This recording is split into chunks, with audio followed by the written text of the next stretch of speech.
2, 3, 4.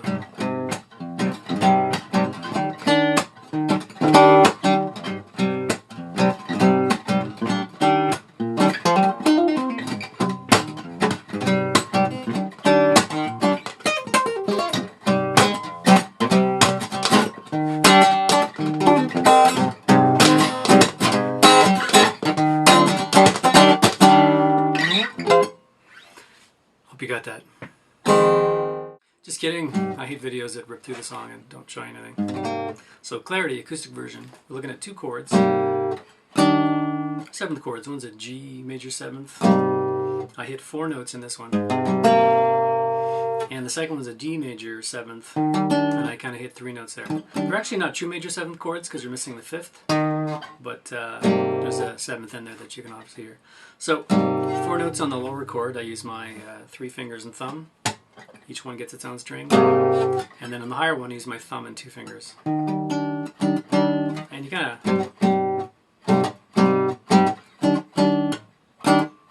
That's the rhythm. And a slap on 2 and 4.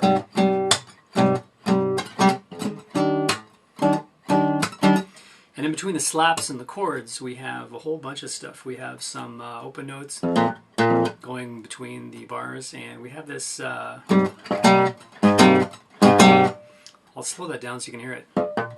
It's kind of a rake, a triplet rake. You want to do psh kind of effect.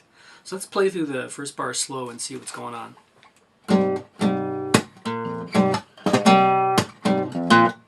And that's the first bar. So we had some thumb slaps. I slap on the 6th string mostly. If I'm playing a root on the 6th, if I'm on the 5th string, I usually slap on the 5th. I slap on the string I'm about to play next. So it starts off with a short chord and a long chord, slap, open 5th, open 6th, and then the chord again. So from the top, that's... I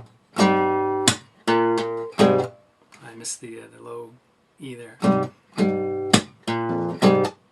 Kind of like that. You can loop that a couple times and get the feel for it. Right after that, we get into this triplet thing. What you do there is you muted pluck the 6th string. It falls on the 5th string. You muted pluck that.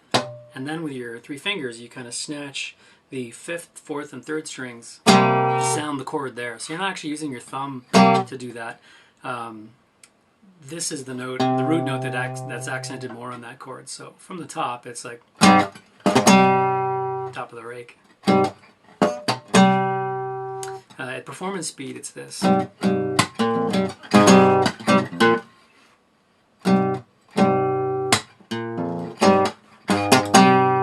Okay, I sounded them a bit more, but they're really a muted thing. And I find when I snatch the chord in an upward motion, I get that triplet thing happening a bit more. After that, slap and then a pull off. So we're just doing the chord, we're pulling our pinky off from the 4th fret to the 2nd fret. And then we go to the next bar. Okay, so I'll do the whole thing slow, first bar.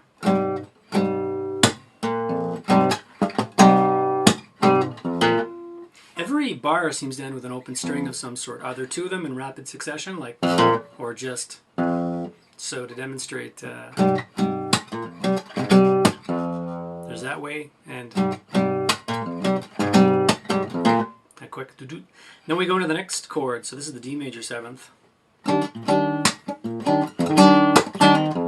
and that's how that one goes. So slow, it's. So we're plucking the chord with our thumb and first 2 fingers, lifting off to get that open 5th string, back to the chord again, slap, and I'm slapping on the 5th string in this case.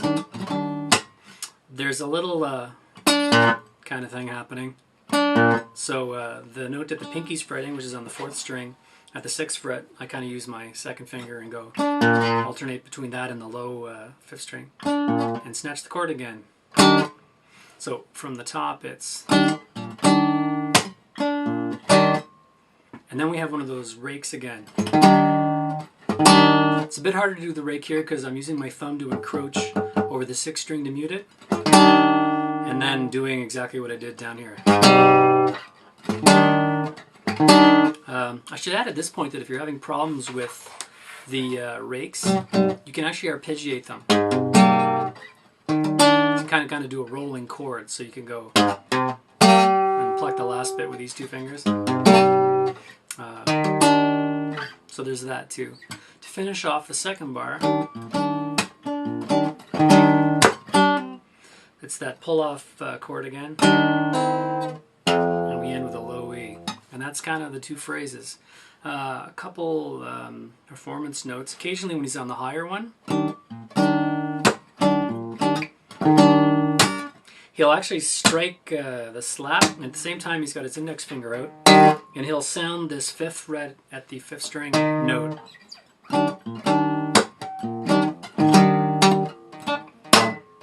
I'm not really good at it.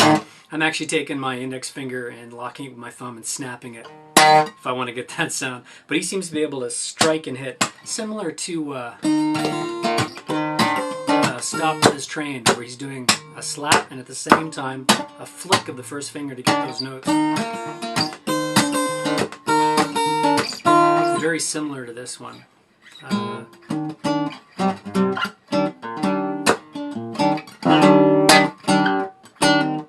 But you don't have to do it like that. Another thing he sometimes does in that higher D major 7th chord is, for the rake, he'll actually muted pop the 6th string.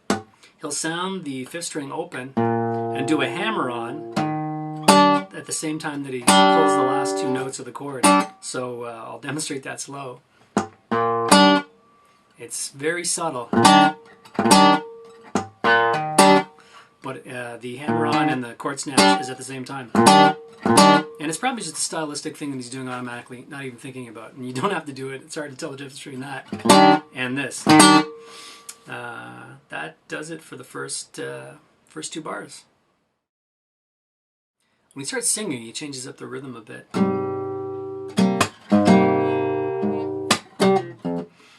Instead of going, he goes.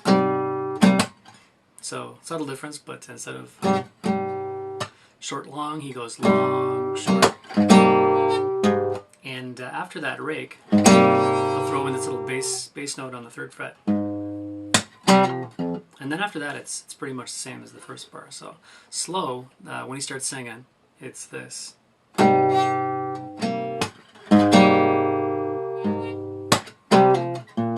then into the 2nd chord.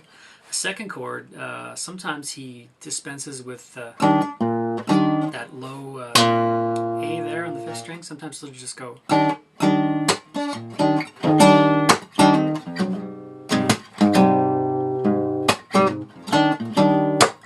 And sometimes he puts it in.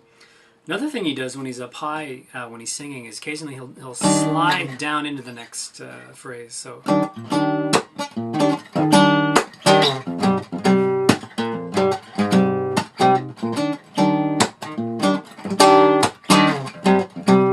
So that's subtle as well. You kind of slide into that open string he uses to change all the time. So that slow is.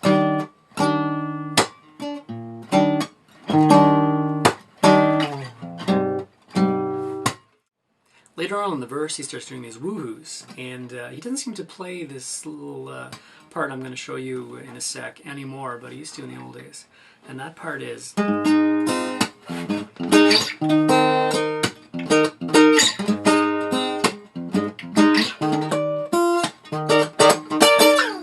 So what's going on there is we have this crazy chord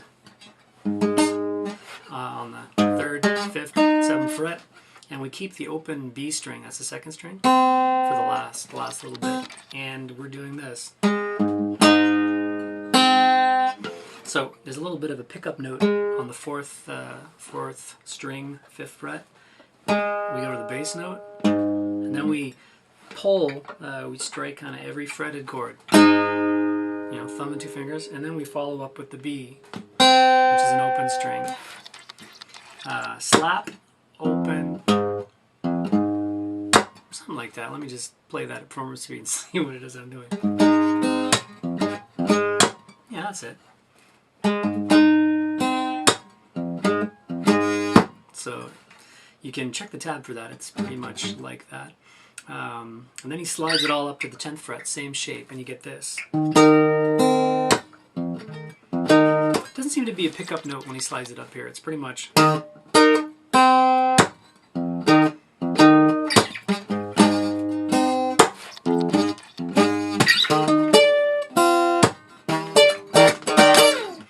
That last bit, let me just show you the difference between the high part. When he first plays it, it's same chord slid up, but when he's going to finish it off, when he plays it for the last time, he actually bars at the 14th fret, the 3rd and 2nd strings with his pinky, and you get this. And then he plays the open 6th string, the E. So instead of the B, he's playing the E. I'll show you what I mean. Better if I show you. That's the first way he plays it, sounding the open B. The second time he's doing this, playing the open E. And to finish it off, you do whatever rhythm you want to get back into the part again. Occasionally, I'll change the timing up a bit. Oops. So instead of this, I'll go. Sounds a bit...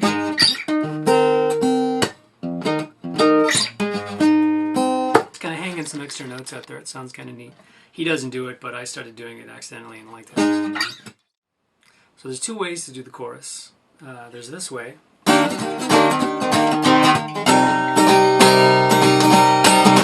And this is the older way. He doesn't play as much anymore.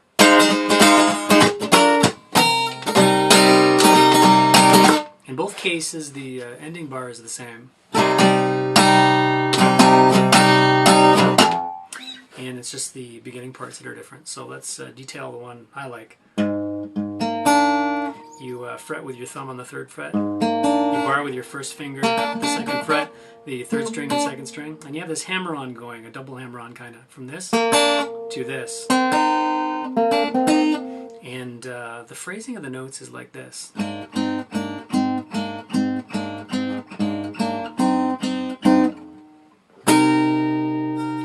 Play that slow.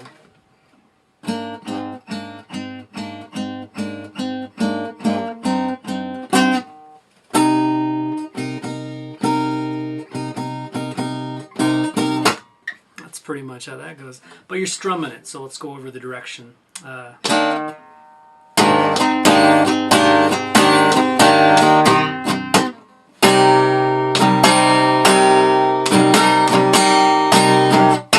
So that last one is a muted. You can check the tab for the exact strumming instructions. I've kind of notated it all in painstaking detail. So that's that chorus I like. Note when you do this part, you slide your thumb down on the 2nd fret. And then that... The other chorus starts up here. You kind of do 10th fret at the 5th, 12th fret at the... 4th string, skip, open G, and then 12th fret on the 2nd string. And we do this kind of rhythm. Then we switch to this chord. And then that chord, this chord is actually the same as this one. So let's do that again.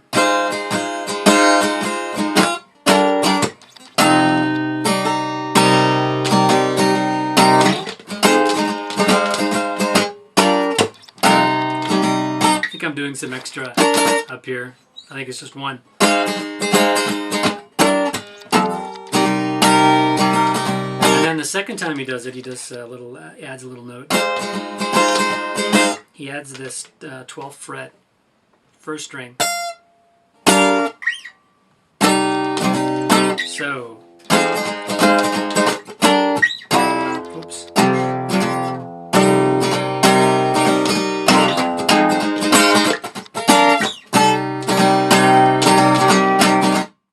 Coming out of the chorus, he plays a strummed version of the verse. I'll just play the original so you can kind of get a feel of what I'm talking about. It just can't, it's not supposed to. Is there a second of time? Okay, there's a lot going on there, and it's really hard to tab that. And even if you did have a tab of it, you wouldn't really follow every single note because it's going to be different every pass. These are one of the hardest things to show people because it's a lot of feeling. So let's just do our best, see what happens.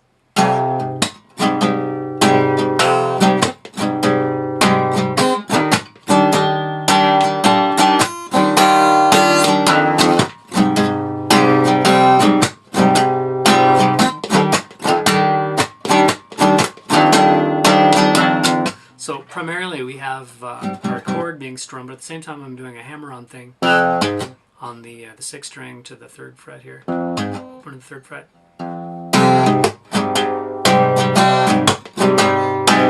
And the slaps or thunks or hits on the guitar are coming on 2 and 3 like they have been the whole tune.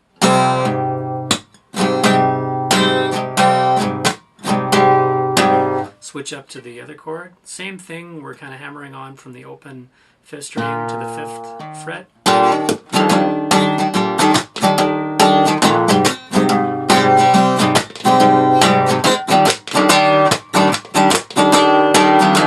Bit of a timing change up when it goes back into the regular verse. This higher chord also sounds nice when you throw the high open E in.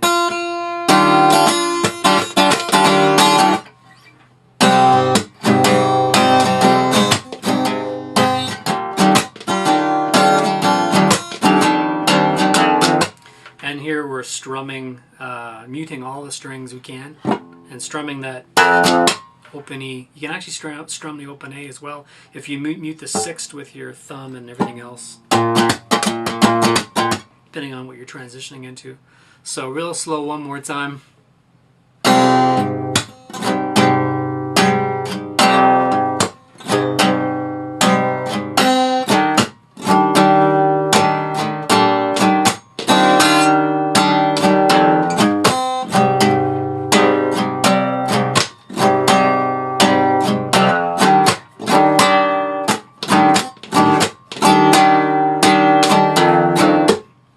You can kind of get it from there.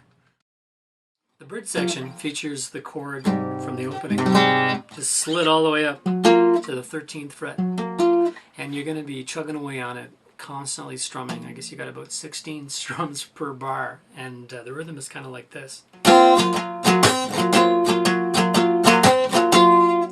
I'll do that slow.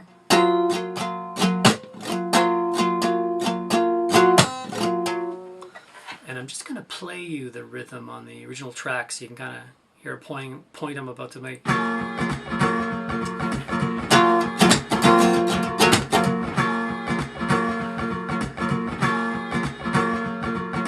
My point is the timing is subtly wacky. It's not what you think it is. We'll slow it down to 50%.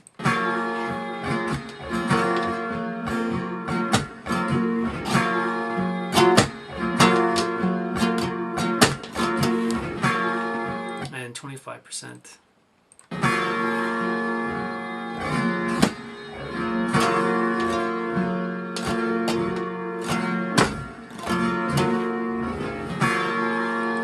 So the one of the things that makes this sound neat is depending on if you're doing a down strum or an up strum, you're accenting different notes. Obviously on the down you're accenting these two low notes, and then on the up you're getting a bunch of muted strings because we're muting the last bottom three because we're not using them. You're getting that, and then plus the lower the higher notes lower on the string order. If I was to finger pick that, you almost would hear something like this. Something like that. And then we switch to the next chord, and that one actually is slid up a fret.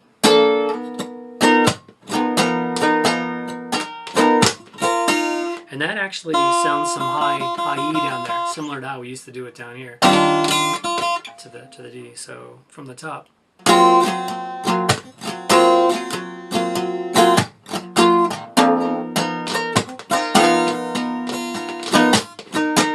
then it moves into the end part.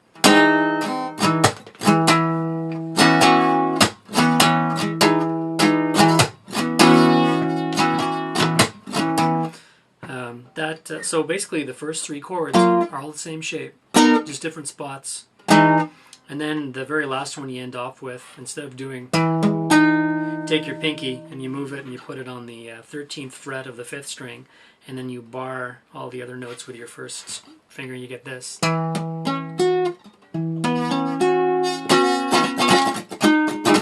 you go between them like that. So from the top, slow.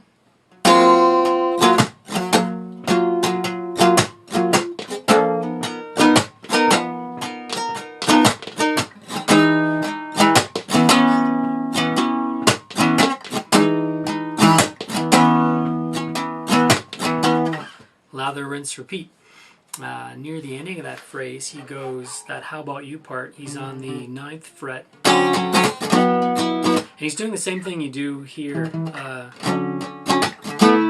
those 2 chord shapes. So he's doing the same chord we've been working with all day on the 9th fret. And he switches it up by lifting his pinky up and putting it on the 11th fret of the 5th string. Then he goes to the 10th fret with that chord shape, and he goes, he strums it and slides it down, and does a couple rhythmic-y things. And then same shape, 1 string down.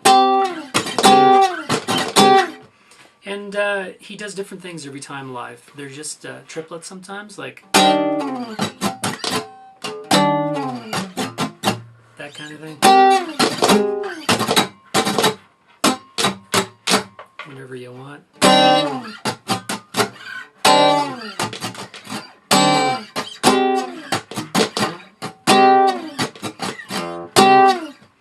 And he goes back into the chorus.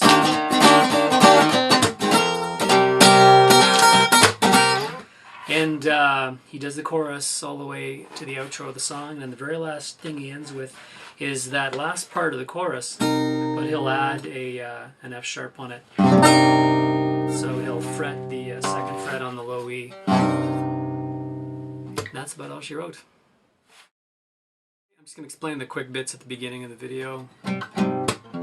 As the the chords are going, there's some little licks in B minor pentatonic, which is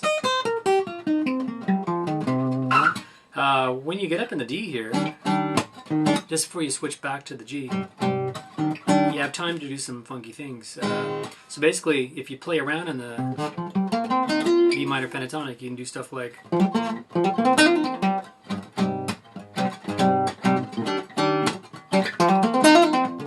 so that's all that is. Anything that fits, that you can jam in there will work.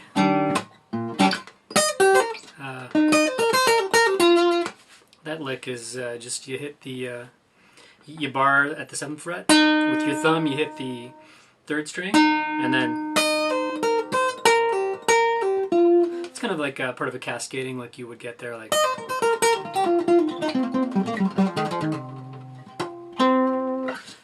Again, there was something else in the D. This is something that Mayer has done before. Basically, holding the D chord, you arpeggiate it, but using the open A, and then pull off like that, but all on beat. And I fill it out with a harmonic. So, okay, and then go back.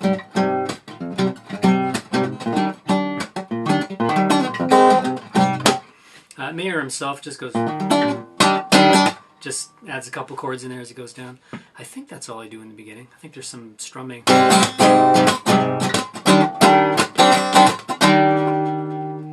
Yeah, you can do whatever you want. It's quite open to all kinds of licks and stuff here.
welcome back to the channel. Today we have another fractal tutorial for you, and this is another John Mayer one, and this is an exciting one. It's one I've been chasing after for quite a while, and it's the bigger than my body effect, the Adrenaline 3, Adrenaline 2, that pedal that we all know that John has used, still might use if he were to play the song ever again, but we're able to come up with a kind of an approximation of what that might be in the fractal. So I'm going to show you how to dial that in today.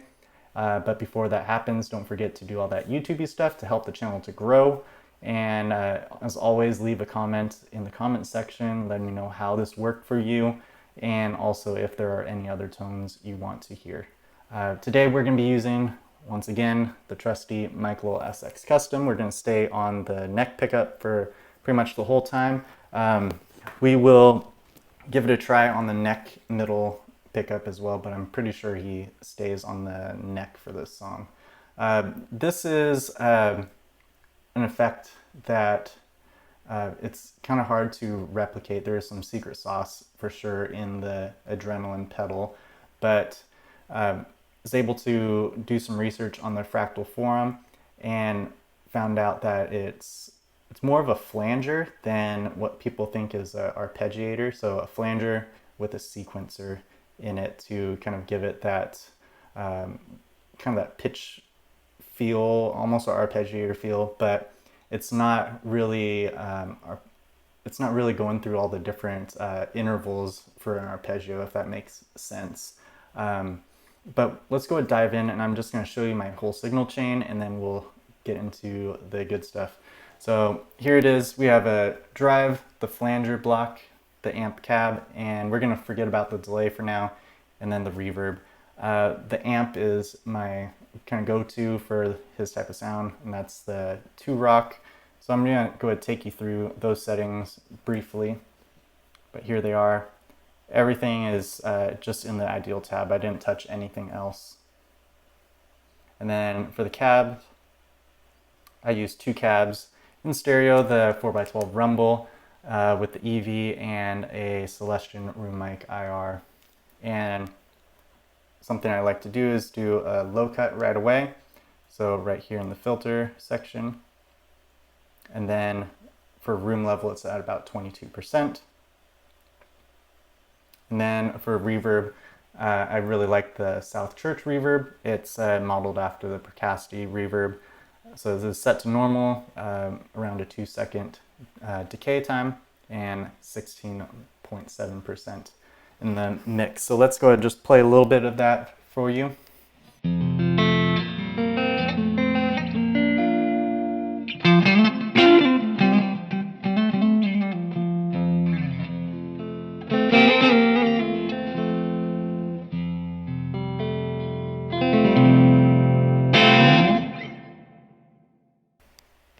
All right, so let's go ahead and get into the flanger block before we add in the drive. So this is, once again, I did some research on the Fractal forum. There was, I think it's a Axfx 8, I think. There's a preset from someone, I can't remember exactly who it was, but I'll make sure to give them some credit in the description box. But they posted a preset for this particular song, and basically what I did was used my buddy to dial this in on his Axe 8, and then kind of ported it over to my FM3 and put in all the settings. So it's not like I came up with the effect, but we're just kind of translating that into the FM3 world. So here it is. You can see right here, the manual parameter is moving up and down. So it's set to a sequencer. We're on a digital mono flanger. And something that you should probably do right away is go to controllers and then sequencer. And these are all the steps. For the Adrenaline pedal that John uses for this song, it's a sequencer bass pedal with 32 steps. So you're gonna need all 32. Some guys were using, I think it was a pitch block set to an arpeggiator, and they're using 2 of them in series because there were only 16 steps, so you'd have to use 2 of them. But this gets you there. So make sure you pay attention to all 32 steps and their values, and make sure you dial those in perfectly. Set to 16th notes right here in the tempo, and that's about it for the controllers. So we'll exit out of that, go back to the flanger block. Here's all the settings, no tempo set for it. Something I did do is I had to take the level down just a little bit because it was just a little bit too hot and was starting to clip. So something that we don't have yet in the fractal world, in the flanger block, in the sequencer, is to be able to start the sequence and stop it at will. So basically, like if I were to play and then stop, I would want the sequence to start over again once I play it again, but it doesn't do that. So what you're going to hear when I turn the volume knob up is you're going to hear all the sequencing going through, and basically you have to kind of wait for it to go through its sequence and then start the riff. So we're going to do that. I'm going to turn on the flanger block.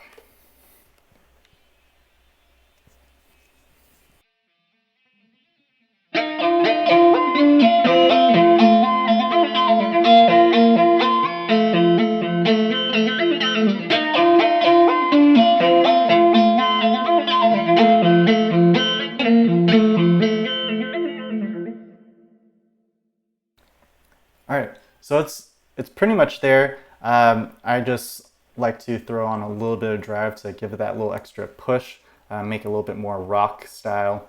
So we're going to turn on the drive, which is the Blues OD.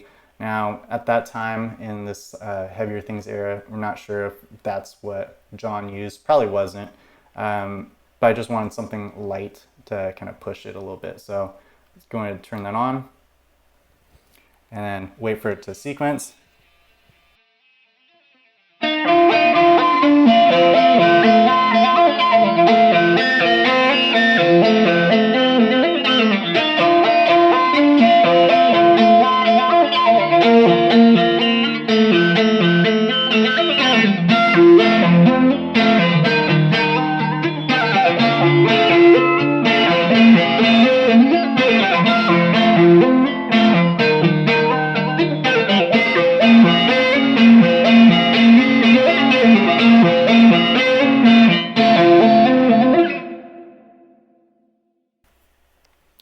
All right, well there it is. That is the bigger than my body effect in the Fractal FM3. This will work for all units Fractal has to offer. So take this preset and all the parameters and dial that into your own rig. Hope you enjoyed it, and until next time, we'll just keep working on some other presets for you all.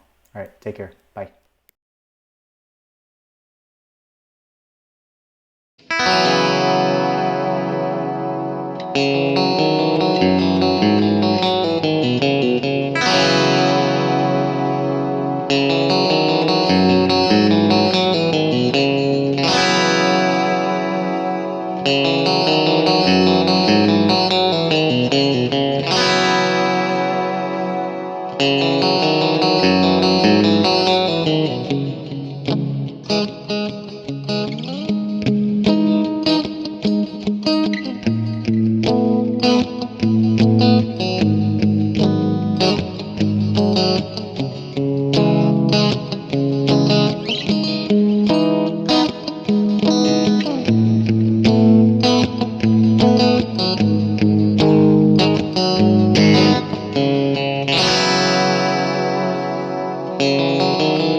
Hey guys, these are the parts for John Mayer's Something's Missing. Really a cool sounding song. It's one that I've loved since he released.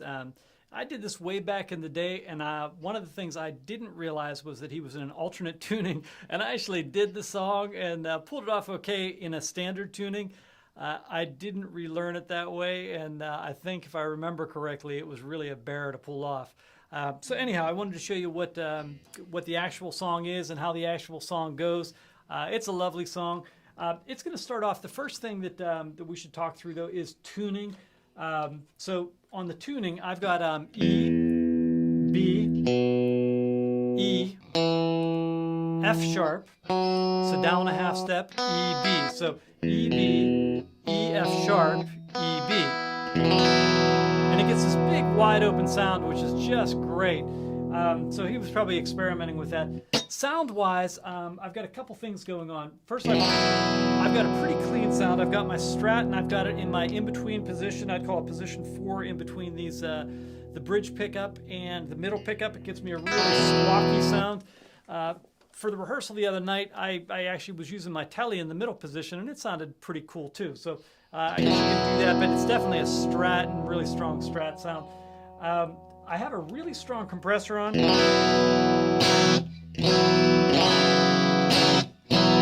here's without the compressor. Here's with the compressor. It just makes it snappier and poppier. So I really like that sound. Then I've got a big verb on it. Let's try that again. So it's probably around like a 6-second delay, something like that. And I do pick a little bit closer to the bridge for this instead of up here. And I do put a delay on it. When I hear him play live, I don't think he has much delay on, but when I hear the studio recording, it sounds like there's some delay spanking. If I had this in stereo, you'd hear I've got a quarter note and dotted eighth note, and I've got them 2 times. So, ta-ta. So I'm going to start off like this, with a backward sweep almost right along the edge of where my back pickup is. With my first finger on, I'm going to call the open notes. It's just going to make the regular tuning notes. It's going to make things a lot easier for me and probably for you also, but these are not the actual note names. These are what, if you were in standard tuning, being fretted, it would be called. So I'm going to stick my second finger on the B note, which is a C sharp note actually, and I'm going to just rake backwards to that note. And then I'm either going to grab my whammy bar, or I'm going to jiggle the neck a little bit, and then I'm going to do this figure.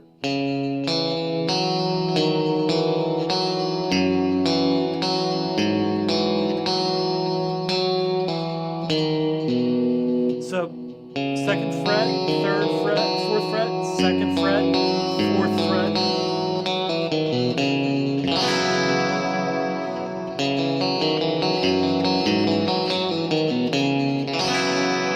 And those are all open D and G strings on top of that.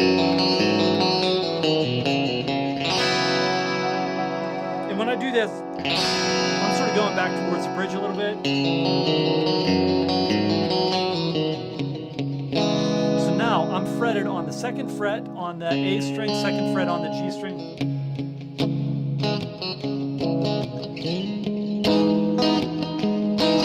And I'm kind of like palm muting a little bit. So 2nd fret, 9th fret and 9th fret.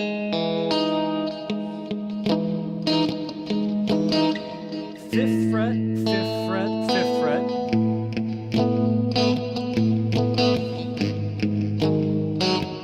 And I'm doing 4, 4,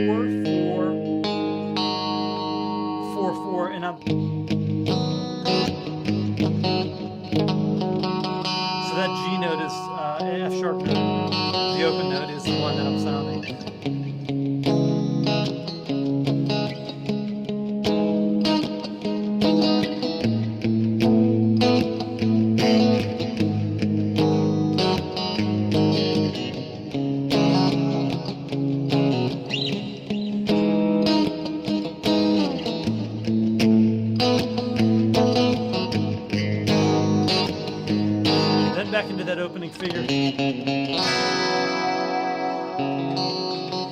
Repeats through that. Then the next section, I'm going to go to the neck pickup.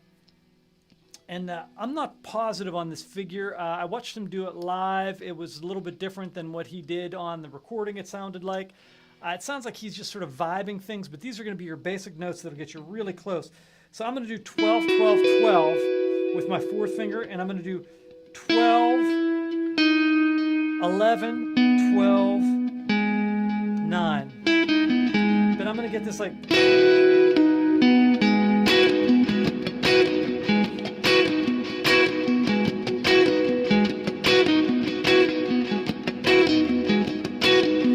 sort of messy. He also puts in like,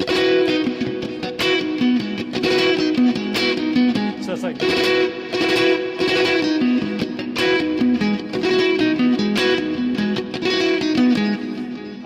incidentally, he does that on the breakdown before the bridge also, and he does like this so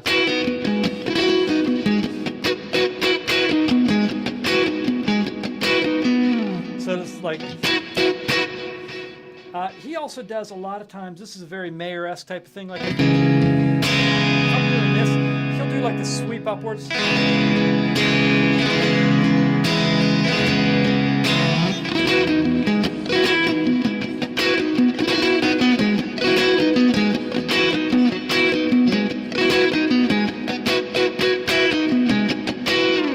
Then the bridge section, it would look like an A minor 7 chord, though it's not an A minor 7 chord. So 5, 5, 5, open, open, 7, 7, 7, open, open.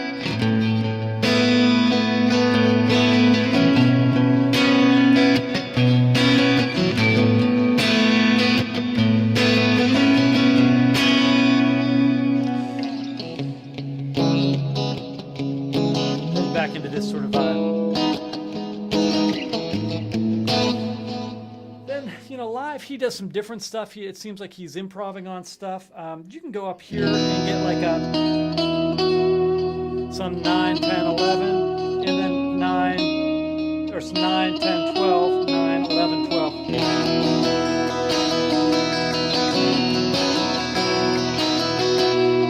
You can get some different like figures like that if you need to like bed underneath something.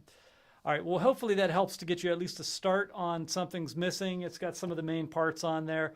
It's a little hard to hear some of the stuff, but hopefully that gets you ahead a little bit. So until next time, God bless.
tutorial, we're going to be looking at John Mayer's Come Back to Bed, a special live version he did on the Carson Daly Show in 2004. This was sent in by Joel Allen, and what makes this version so special is it's the first time in my mind that I can hear the chord progression and what he's actually doing. It's an amalgamation of all the multi-layered parts you hear on the studio version with the horns and the keyboards kind of covering everything up. So it's pretty fantastic. It was performed solo, just Mayer and his guitar on stage, and it's quite an interesting take on it. So I'll teach that in its entirety, including the outro solo, and then we're going to go back on the end and we're going to do some of the melodies from the studio cut and the solo as well, so you can throw that in too. Let's get started. So get yourself a nice clean tone, and we've got the pickup in the first neck position. Our pick is going to be between our fingers to start. We're going to finger pick our way in and then switch to the pick and strum our way out, like so many John Mayer songs of this period. I tend to hold it between the second and third fingers like this. Mayer holds his between the first and the second. I like my way better because I have these fingers free to do things. So let's look at the first four measures.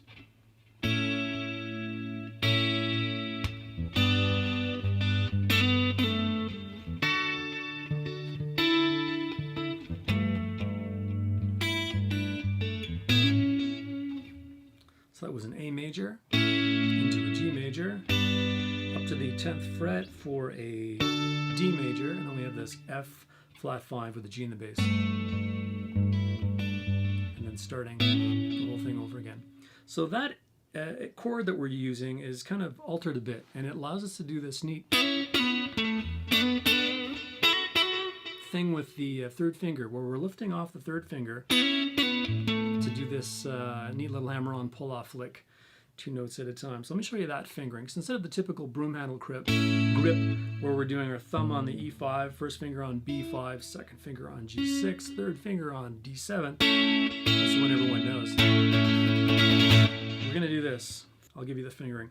Thumb on E5, first finger on G4, second on B5, third finger on G6, and then the pinky on the D7. So it's the same thing. You might have to practice going to that one instead of this one. But when you lift your third finger off, you get this. You go from the major third to the second, and that opens up the ability to do all these nice little hammer-on pull-off licks. So we're going to keep this fingering throughout the 3 major chords. So get used to sliding it up and down, and you might have to practice going between the old way and the new way for this. So starting off, we do 2 pulls of the A major with this fingering. 3, 1, 2, 3, and a couple time-keeping slaps before sliding into the G. You probably saw me shake the neck. I'm just doing that for a bit of vibrato because it's easier than trying to bend all the individual strings while they're fretted. And when we get to the G, we do this.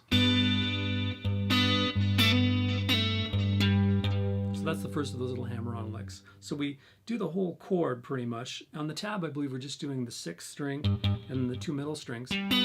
Pull those. And we hit the bass part of the chord. And then we go down to the G and the B strings. So it's... Then we go back to the bass, and we start our hammer-on pull-off stuff. So I'm going to lift my pinky off at this point so I get more oomph into the hammer-ons and pull-offs. We're going to go from the G2 to 4 with a hammer on, and at the same time we're also hitting that B3 like that. Then we're going to do a pull off, same thing in reverse, from the 4 to the 2. Go back to the bass, hit the octave at the D5, and then the bass note again. So let's do that all. And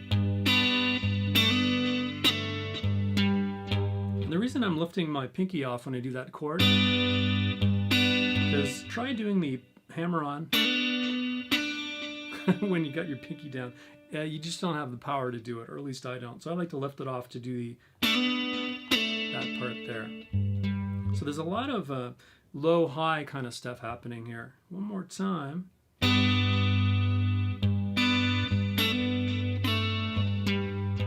Like that. So from the top, A, 2 pulls.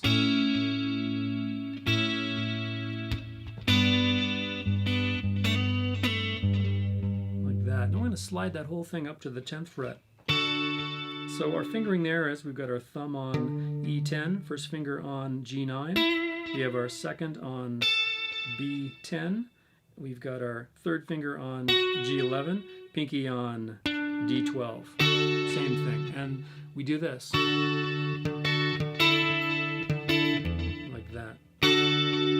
So we hit the chord like that, we go to the bass, back again to the high part, back to the bass, lift off our third finger, back to the bass, high part again, and then open E.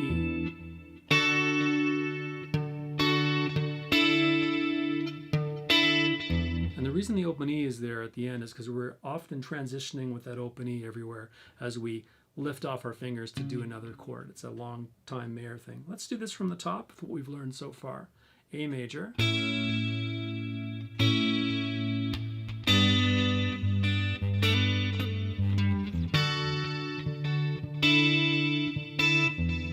then we go down to this chord. This is a relatively new one. This is the F with the flat 5 and the G in the bass. So we've got our thumb on the E3, we've got our second finger on the D3, first finger on the G2. And we're also hitting that open B and open E2 if you want it. So we come down to this. Like that. So hit the whole thing, go back to the bass note, hit the bass note one more time, and then we start this alternating thing.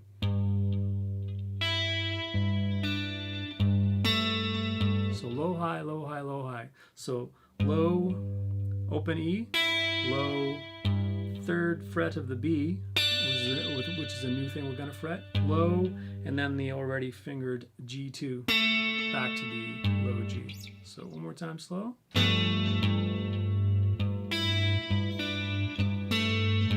Like that. So that whole progression, that's the whole cycle. So one more time.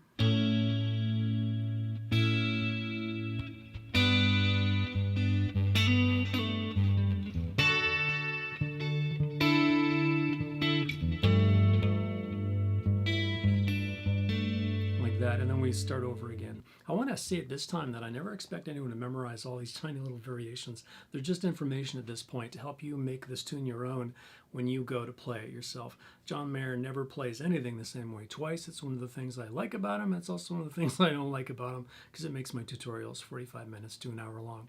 So take this and make it your own. We're going to continue with all these variations exactly as they sounded on the performance, and let's start looking at the next section. Continuing with measures 5 to 6. A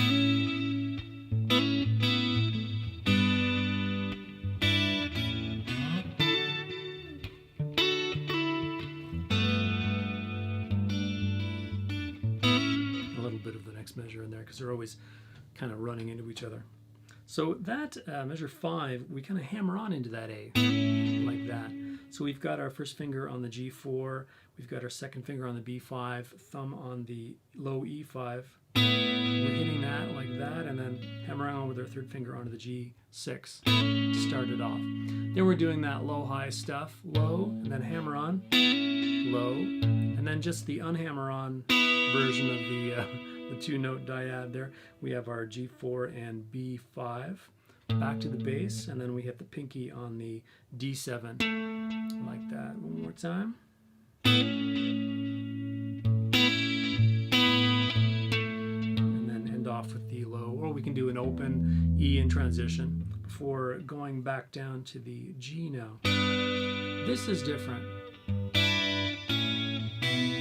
Like that. So we hit the G first time, then we go back to the low note. Then we do a kind of descending, ascending thing like this.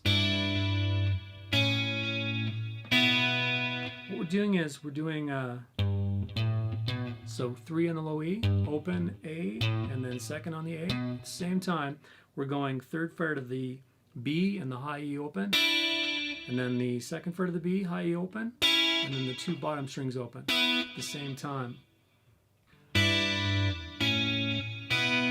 That. So G, hit the bass note to start it all off, and then pluck the bass note at the same time. Let's go over the fretting.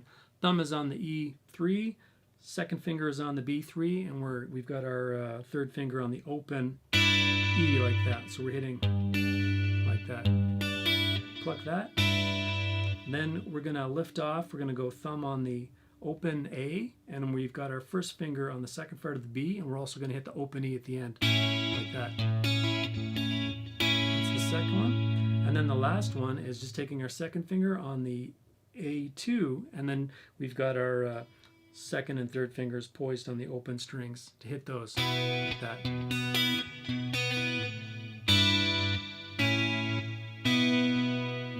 So let's take that from the beginning of measure 5.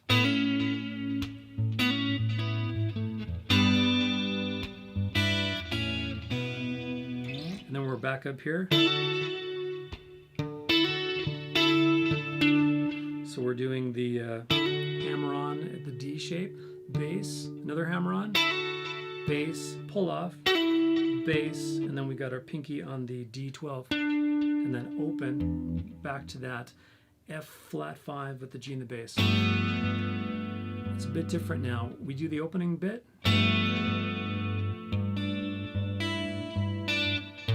end off like that. So instead of the first one was... This one is... So we're going from the B3 to the open E, back to the B3. And then we're kind of pre-foreshadowing by hitting this E5 A to go into the... to continue on to the next measure. Let's do what we've learned so far, and then I'll concentrate a bit more on that last bit that's different.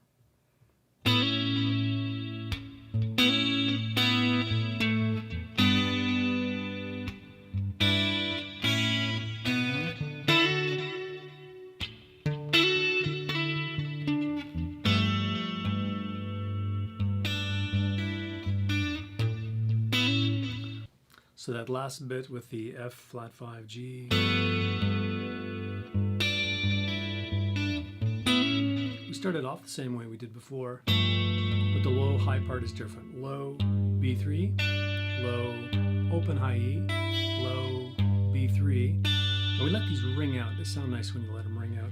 And then we go to the E5. That kind of is a foreshadowing into the next hammer on into the A chord. Listen for the rings. Measures 9 to 12.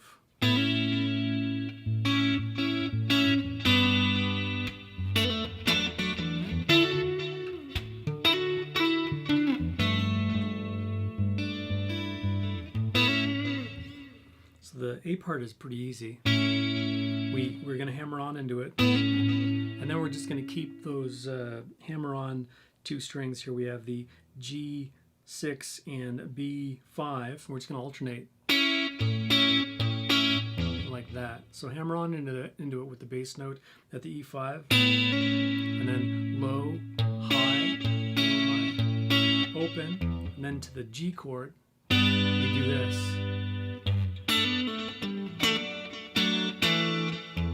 So we hit the chord, hit the bass part of the chord, and we do this. So we're going to do a 2-string kind of hammer on, pull off, like that. So we're hammering on from G2 to G4 with that B3 as well. Hammer on, pull off, land with your pinky on the D5. And then we're going to take our first finger, we're going to bar from the D2, G2, B2 like that, but we've still got our second finger on the B3.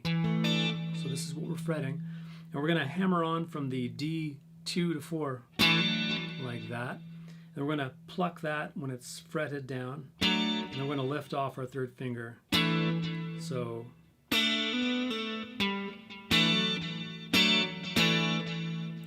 and open string, and then we transition to the next chord. Let's do that slow.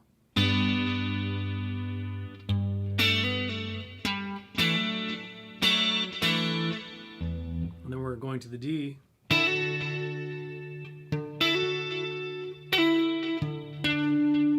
So for the D part, sometimes he always doesn't do the low to high alternating. So in this case, in this particular measure, we go low, no low alternating, pull off, then he goes back to it low, and then landing on the D12. Let's just do that slow.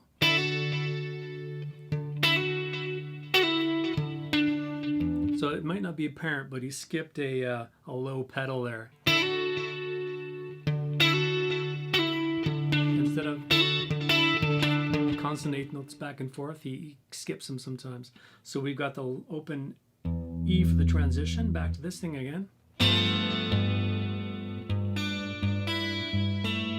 And it's a bit different again this time. We hit that F with the flat 5 and the G in the bass. And this time we go B3, low, high E open, low, and then the fretted G2 before sliding into the A for the next cycle. Let's do the whole thing slow.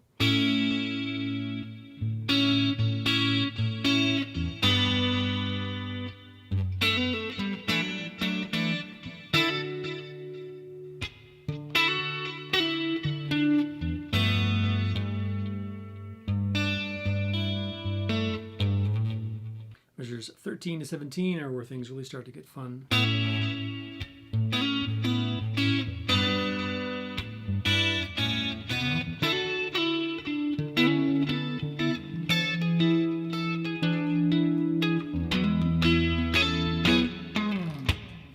So we're hammering on into our A chord, bass, hammering on again, pulling off, and then fretting. So that the last one is not a hammer on, it's like a fret of the G6 and B5. So from the top, and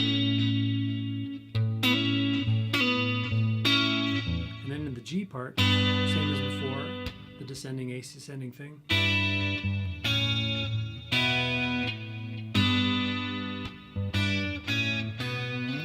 So the D part is different.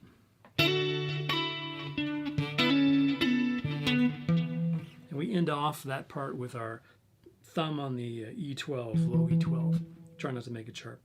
So we start off the same. We're plucking the E10 and then the hammer on the 2-stringer on the bottom. And then we just do the pull off, land on the D12, bring back the bass note, and we do this.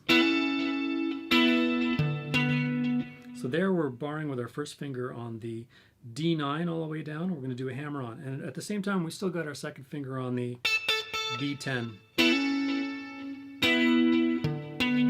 So from the top.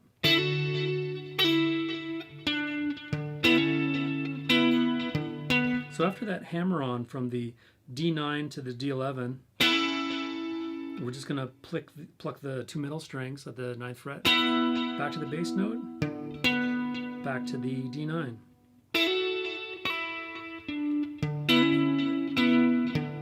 And then move your thumb over to the 12.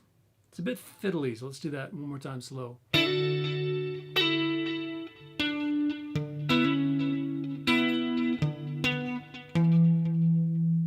After that, we do this thing, and here's where the warning, you're gonna break your hand doing this, comes into play. It's flashing right now.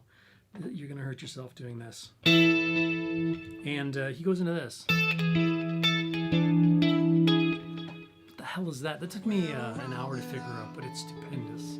It's so nice sounding, but it hurts to play. What you're gonna do is take your thumb, you're gonna put it on the low E. You're gonna take your 3rd finger, put that on the D12, like that. So 12th fret, like that on the D and the E. Take our first finger, bar the D9 and B9.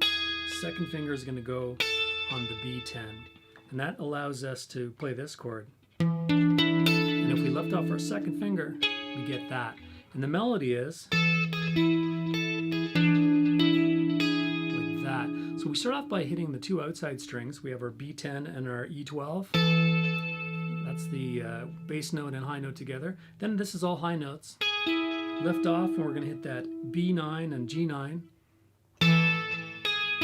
Then we go back to the fretted B10 and then lift off. Hit those 2 bass notes at the same time on the D and E again. And then walk up to the G9 and then the B9. That's it.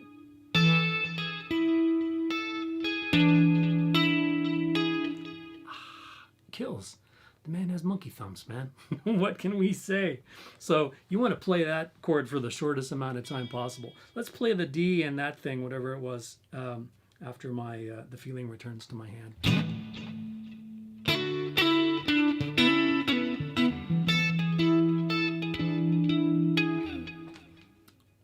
Pretty cool. I really like that part. I don't even know what that is. Afterwards, we do this. we start into the pre-chorus. So we're doing something similar to Listen to the Music by the Doobie Brothers. If you're familiar with those chords, just in a slightly different order. So we're barring with our first finger the 9th fret from the A on down. We're going to include the low E, and we're going to hammer on from A9 to A11. That's the first part. And then we're always going to be going back to this open E. Then we're going to hit the barred 9th fret on the 2 middle strings, back to the open E. Then we're going to do this double hammer on. That's barring D9, G9, B9. And we're going to hammer on to the D9 to D11 on the D, and then B9 to B10 on the B. So we go from to this, but it's a hammer on like this, back to the low E, or a percussive note, and then we finally end things off with a stab at the middle strings, 9th fret, like that. So, and it ends with a pull down from the A11, slide, and a couple time-keeping slaps. One more time, slow.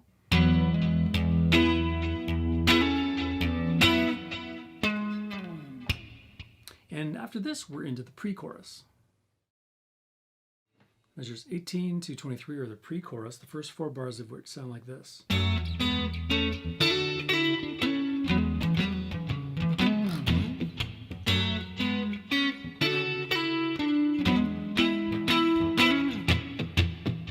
A lot of time-keeping slaps and chunks in there. So to start off, he does a series of double stops. Double stops are 2 notes played at once. We're going up like that. And the first time we do it, we also have a bass note. So we've got our thumb on D, E2. We have our 3rd finger on D4, first finger on G2. So pluck all those together, and then slide the 2 middle string shapes up 2 frets. So we have our 3rd finger on D6 now, first finger's on G4. And then the shape changes now. We're into the major shape of this double stop. So we've got our 3rd finger on the D7 and our 2nd finger on the G6. So we have the open E, and then we start doing our D thing. He does this. So it's the same intro we've seen before with the bass note. Then we stop playing the bass notes, landing on the D12, and then that barred hammer on. We're barring from the D9, and we're going to hammer on to the D11, all the while still forming that chord where we're holding barring 9th fret, D all the way down, and we've got our 2nd finger on the B10, like that, hitting the low E. So slow from the top, those 2 things. I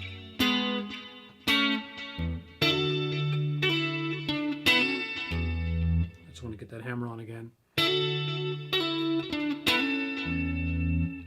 And for measure 19, he does this.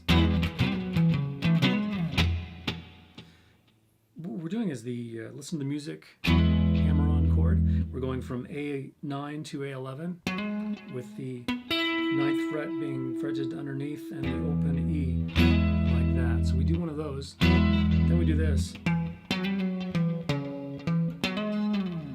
So we've got our pinky on the E12, then we're going to do a slide up and down from A9 to 10, back down to 9, back to the E12, to the E9, back to the 12 again, and then a hammer on from A9 to 11, slid down, and 2 time-keeping chunks.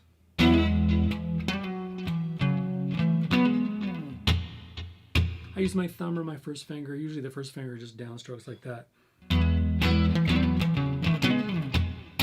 Some time-keeping chunks.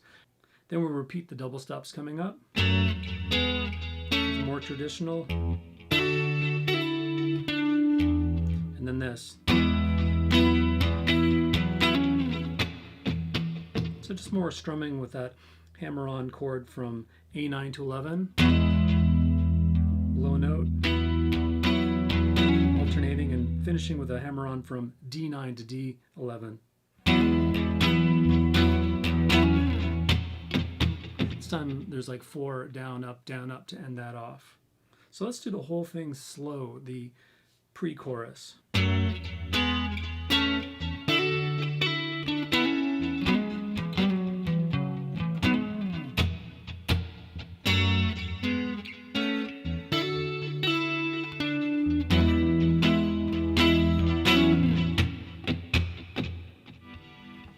Measures 22 and 23 end off the pre-chorus. So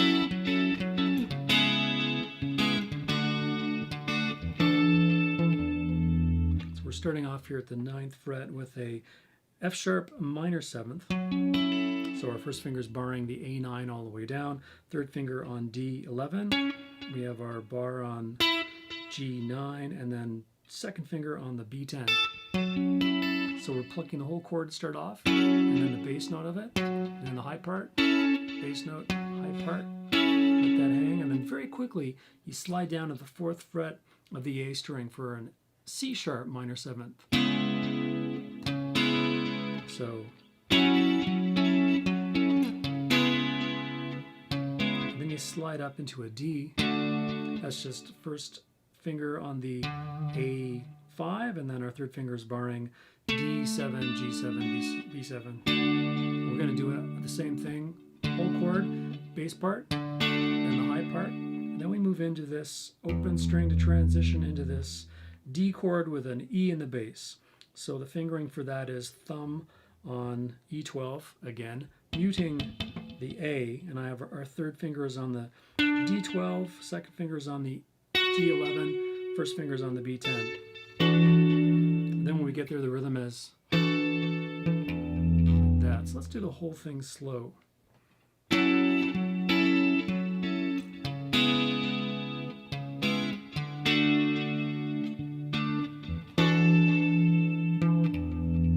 more time.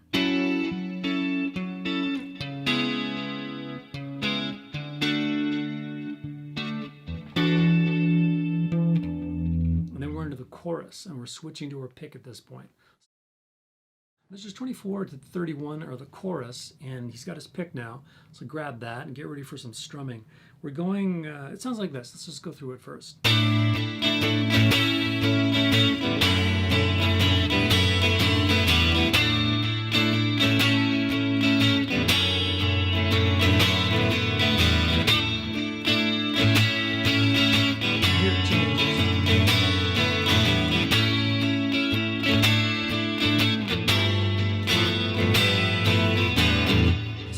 Of hands off the guitar, open, all string strumming as he transitions between the chords. That's always one of my pet peeves of guitar transcriptions. They have everything going perfectly with no lift-offs and open string garbage in between, but it's there and you should do it. So to start off, we're doing an A sus4, and that's a regular A major broom handle grip with our pinky now on the G7, and then we lift our pinky off. That's the 4th of the A major chord. It turns into the 3rd of the A major chord, and it's just an A major. So A sus4, A major, and we're also ringing the open high E here.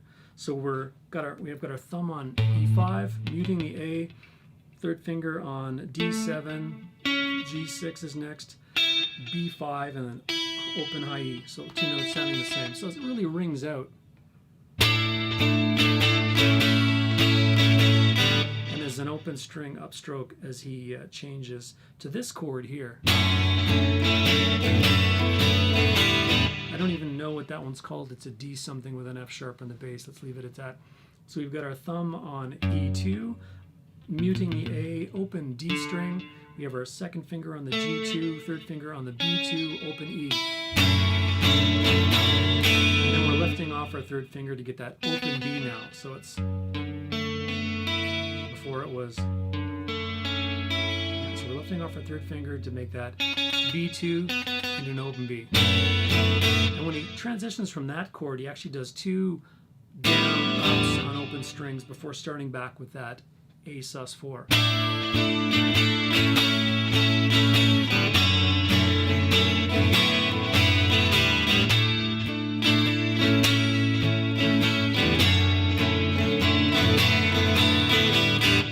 Where he's changing from the A sus4 to the A is here.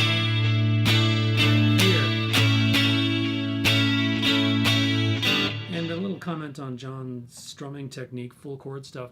He's always going down, up, down, but he's not always catching the chords on the way up. Those are the longer ones. So there's a long one to start off, pulls the pick back up, doesn't strike, and then he starts down, up, down, So he starts strumming everything on the upstroke. So occasionally you'll see him missing them for longer notes. But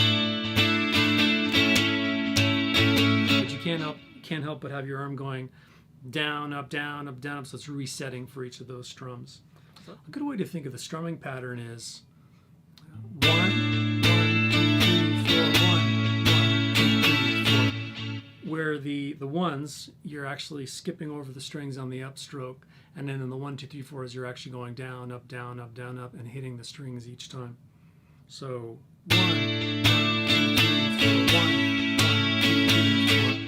If that helps at all get the rhythm. And then for this part, it's 1, 1, 2, 3, 4, 1, 2, 3, 4, 5, 6, or 1, 2, 3, 4, 5, 6 on the open. So let's do that slow.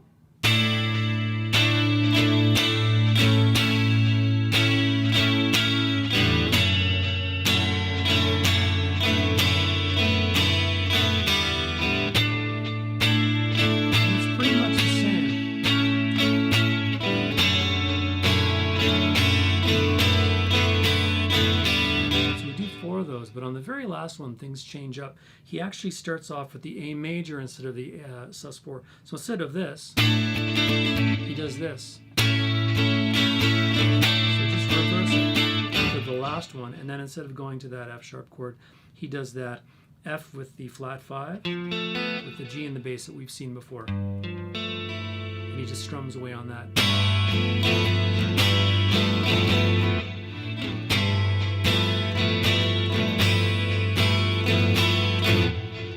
Is the first chorus. Measure 32 is verse 2, this time with the pick. Sounds a lot different. He does this for the first 4 bars.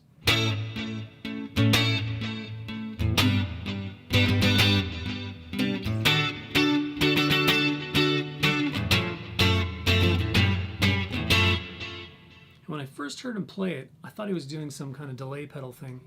I thought he was doing this.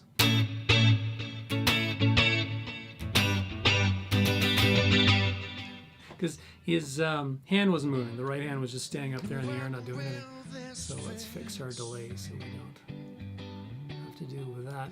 So what he's doing there is he's going A major, hitting it once, hand in the air. Then he's just fretting with the first, third, and second fingers.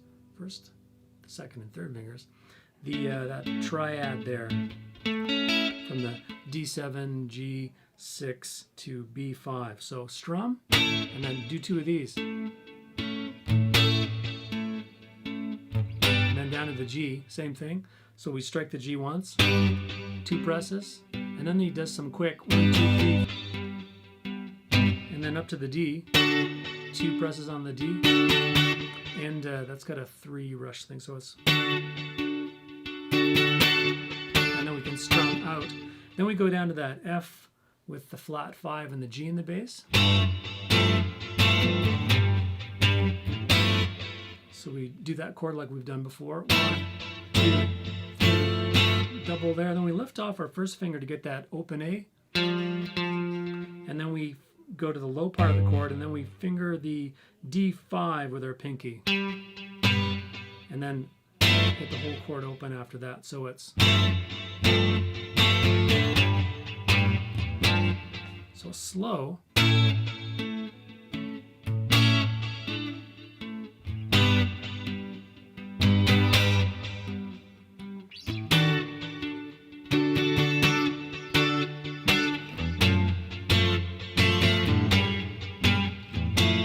Very interesting technique. So the takeaway points are the first A major, 1, 2, 1, 2, 1, 2. When you get to the G, it's G, 1, 2, 1, 2, 3, 1, 2. Same with the D. G, 1, 2, 1, 2, 3. So beware of those quick 1, 2, 3 strums on there if you want to kind of do what he did on that track.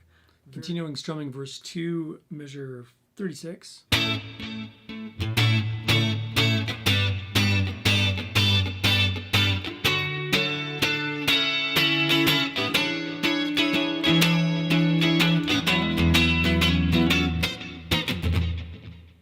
So we continue with that A major, strum, fret, fret. Now we're strumming now throughout the whole rest of it. No more left-handed hammer-on press-ons. Slide down to the G, and we're going to go. And we're going to take our pinky now and throw it on the E5 to get this. So the rhythm for that is without the pinky. 1, 2, and then add the pinky. So I'm hitting the high part, hitting the low part, high part, low part, like that. So we do 4 of those, and then we transition to the D. So from the top, then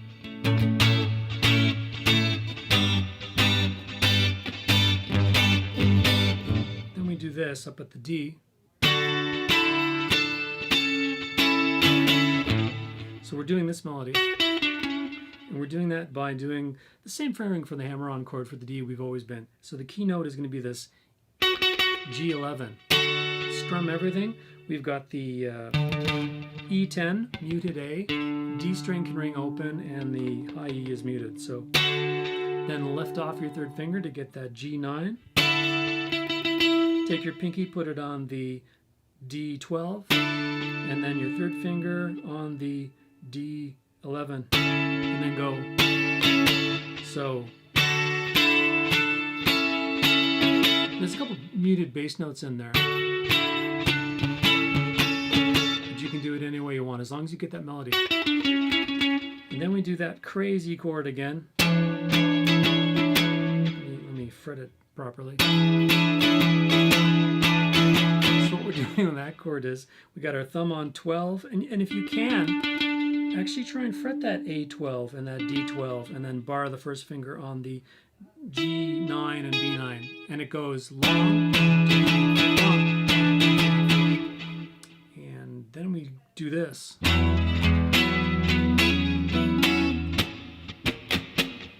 So that last part, again, we've done something similar, the listen to the music chord. This time we're ending off in the hammered on position, fretted position, instead of the unhammered on position we did before, if you want to use that to remember. So slow.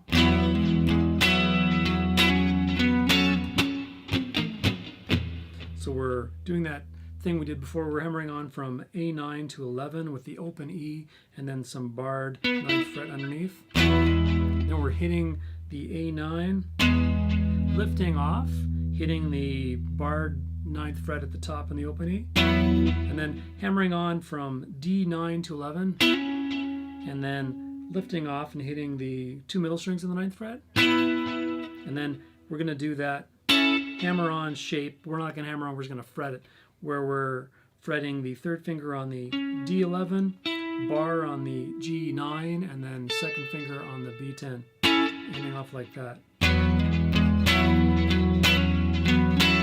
And then there's like strumming on the way down. So let's do the whole thing slow, starting at measure 36.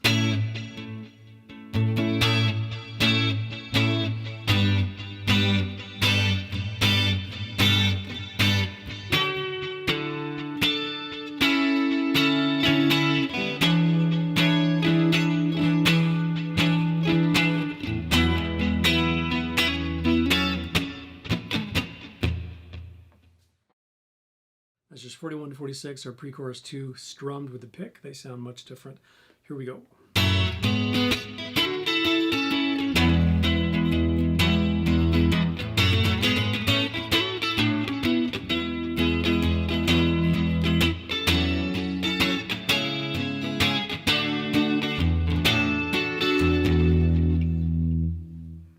So the chords themselves are the same. The second one we go down up, and then the third one is actually just a muted strum, and then the open E on the way up. So, and then we do the on the D. So we're just doing the full chord hammer on. We've got the bass note at the E10, and then we're muting the open A and open D. So we're going. So hammer on note. Lift off and make sure we're hitting that G9 twice, doing the full chord, and then put our third finger on the D11, and then an open. So the whole thing.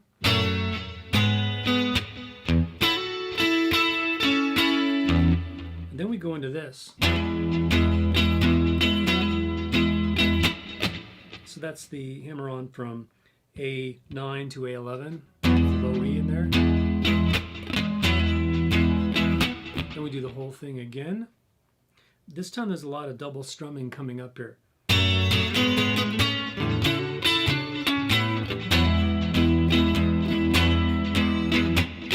So that second pass through that, we're like,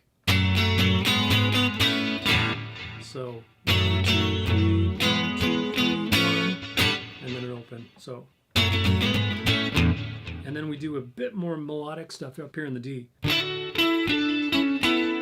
And we do that by straight old hammer on, and then lifting off to sound that G9, and then we're going to come down on the D12, 11, 9. We're trying to mute everything in between the open A and the D. So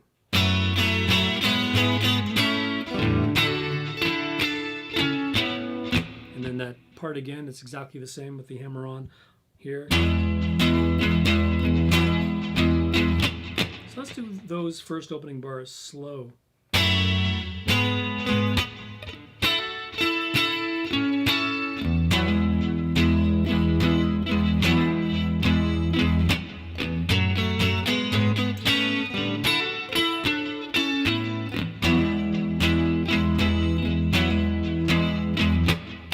After that, we end off with that F sharp minor 7th,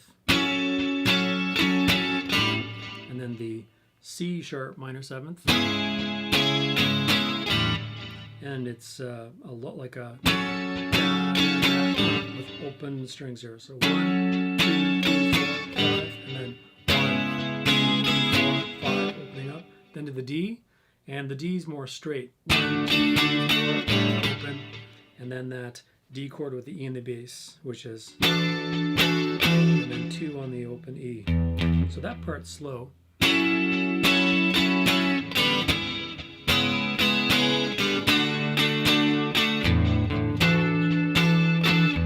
So the rhythm for that last bit, D with the E, is da, da.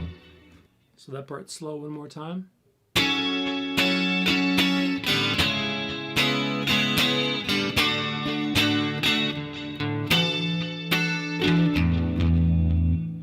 And then we're into the chorus 2. 47 to 54, chorus 2, strummed, very much the same as the first pass through. It's this kind of thing.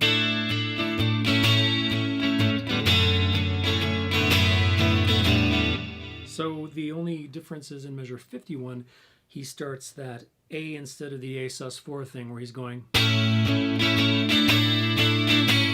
And he throws another little thing in there. He'll start with the A major, A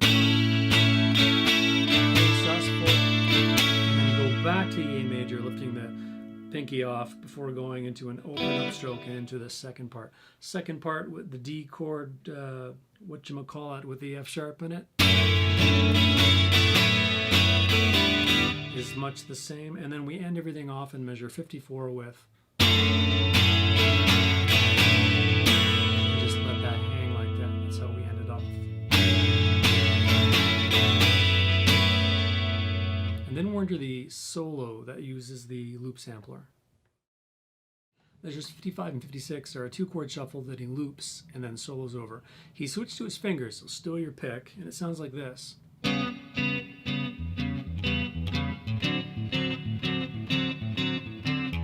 what we're doing is we've got this E minor 6th shape here. So we've got our first finger on A4, third finger on D5, and then our second finger is on the G4. And we're going to be pedaling from this open low E after a while. So he plucks it 6 times in the measure, and in the second half of the measure, he alternates with the low E like this.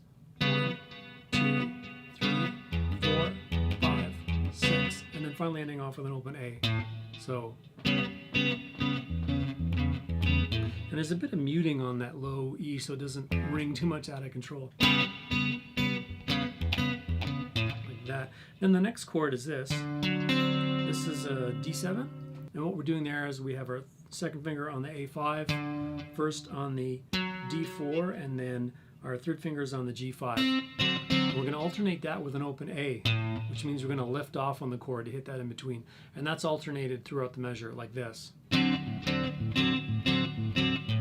Also 6 times before ending off on an open E. So the whole thing together at speed.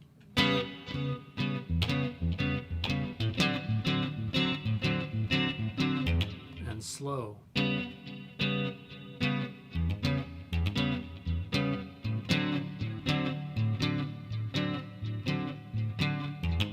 And he loops that and then solos over it.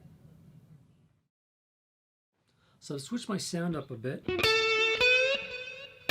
A little bit of dirt. We're still using fingers for the first part of the solo. We switch to the pick during the fast breaks. So I've got the loop set up. Let's play the first couple of measures starting in measure 57 of the solo.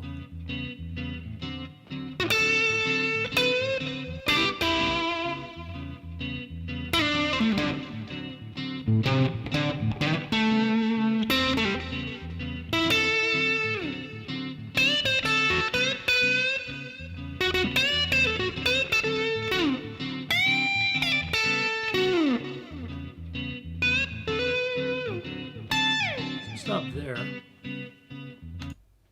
So right off the bat, we've got a snap note at the B10, heavy vibrato on it. And it starts with a muted kind of pluck with the thumb on the G string, muted, and then hammered onto the 12 and bent up. So after that we go, which is hammering on from the G7 to 9 while holding the B8. So, and then hitting those last 2 notes. Then we do this. So we're sliding from G9, pulling off from G7 to 5. Then we're doing a slide from D7 to 5, and then hitting the A5. So very fast. Then we do a nice little walk up. So we're on the E5, E8, back to the E5, to the A5, back to the E5, and then the slide from A5 to 7, and then hitting the D7.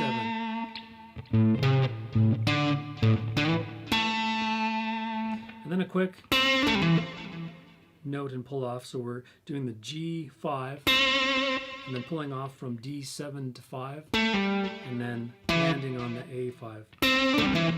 So let's do that from the beginning.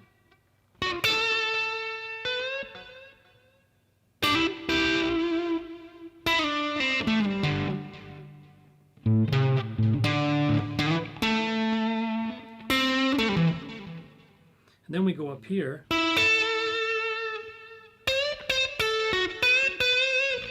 So we're on the G9, we get the B10, and we're bending up on the B13,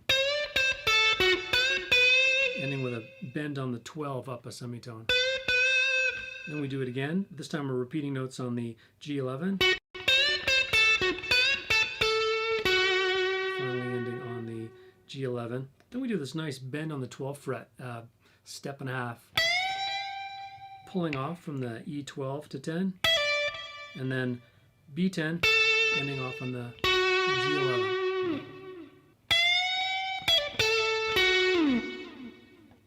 Then after that big bend, we're going to go to the E17 and just do a slide, just like that, single slide.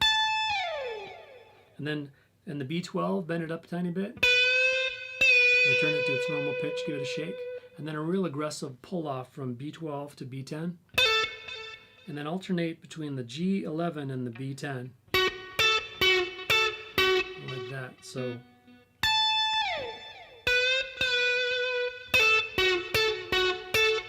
at this point, go to the B13 and bend it up. Return it to its pitch and then bend it up again. And let it die like that. So from that...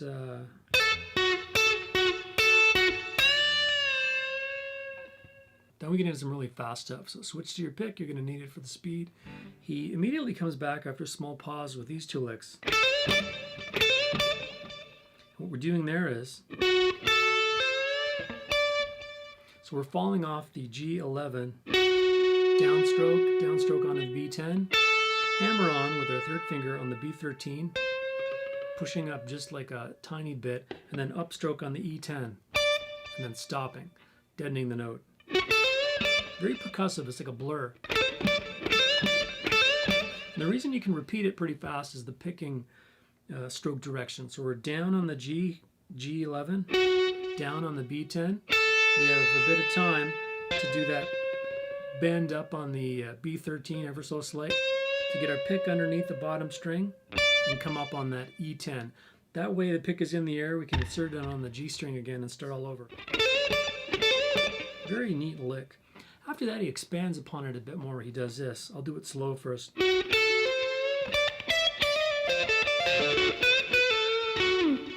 And fast it sounds like this.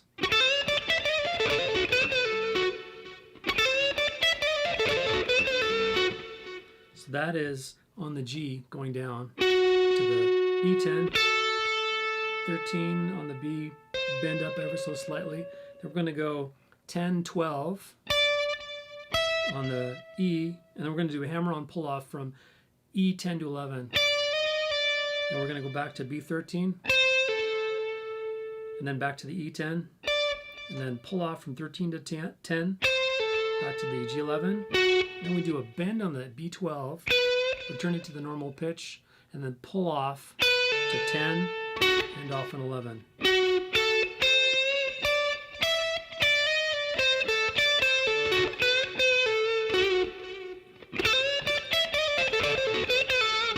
Very cool lick. So after that, the licks become a bit more interconnected with muscle memory type stuff, and it does make a lot of sense to teach you exactly what he's doing because he's just buzzing through it. But the licks themselves have value, and it's up to you to connect them the way you want. So he does that same one again, but he adds some extra pull-offs from the B13 to 10, so I'll leave it up to you to add those in the way you see fit. After that, he ends off with, he goes to the 12th fret, he bends it up, hits it unbent, shakes that, and then we go up to the 17th position here. So that's the A minor pentatonic, and we're doing B17 to B19, E17, and then E20. We're bending it up and then hitting it unbent, back to the E17 and then the B17. Then we're doing this. And that's a quick way to get from the octave of the pentatonic to the 12 frets below. So once he hits that B17, we're sliding down and we're aiming to hit the G9 and sliding from the G9 to 7, pull off to G5, and then we're going to go D7 back to G5, and then we're going to end off with D7 and A7. Like that.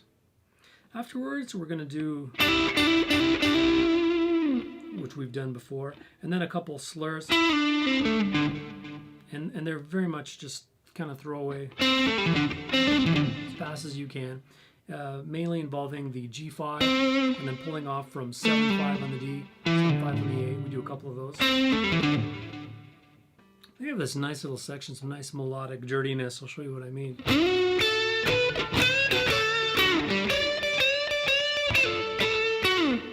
So that's a nice little melodic bit with some dirt that I like to pay attention to. Some of the super fast licks and the little details of what he did right there and then are kind of lost sometimes if you can't repeat them. So this kind of stuff, though, it's nice to pay attention to because there's some great technique. So we have this slide into the G11 and then 10, 12 on the B.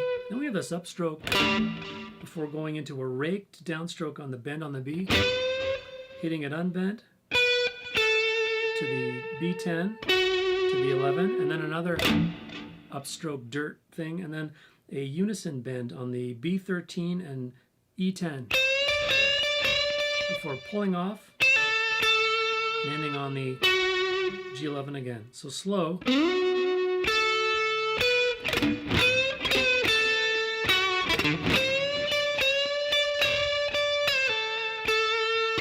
So I really like those this thing, and then a rake down. Sometimes we're just reorienting the pick to a direction that we want, or he is when he's doing that, but it really makes the details. Stevie Ray Vaughan played like this, controlled sloppiness, super nice.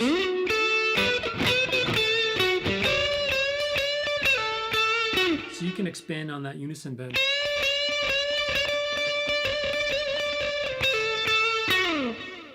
And then he has a connecting lick, and he goes into this.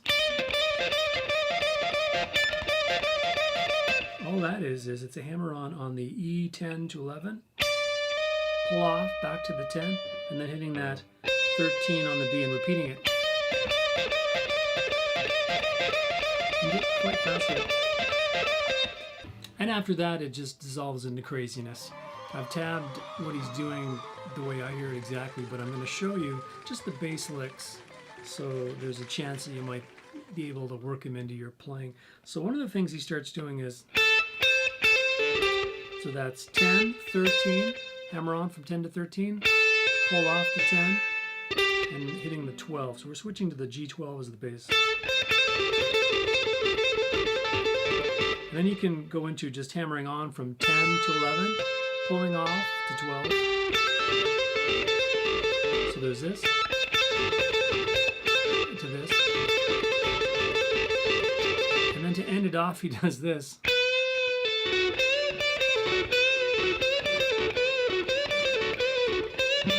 And that's pretty much where they fade him out. So that last one is bending on the B12, pulling off to the 10, to the G11, and then a unison, or a bend on the B13, hit the E10, pull off from B13 to 10, landing on the 12, and then repeating it.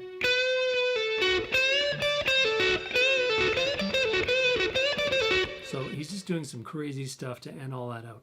But more or less, those bass licks that I just showed you are something you can throw in there if you're trying to do something around the same thing. And that is the end of the Carson Daly live broadcast solo. And now we're going to go on to parts of the studio cut. So one thing missing from this live version is the standard studio intro, which on the studio track is like very bouncy.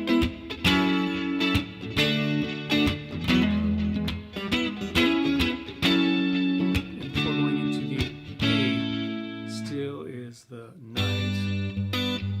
So I understand why he didn't put it in, because this live version is a bit more plodding and mellow and has a lot of interesting kind of finger melodies going on. But if you do want to incorporate that somehow, a more mellow version of it, it's basically the listen to the music chord we were doing before in the middle of the song, and that is barring the 9th fret from the A down. Then we're going to do a hammer on from A9 to 11 while incorporating that low E and the barred D9 and G9. Then we go to the F sharp minor 7th, as we've done already, which is A9, D11, G9, B10. And then a quick move down to a D chord, D bar chord, so we've got a power chord. We got the A5, and then barring the 7th fret on the 2 middle strings, sometimes the B as well. And it's like this.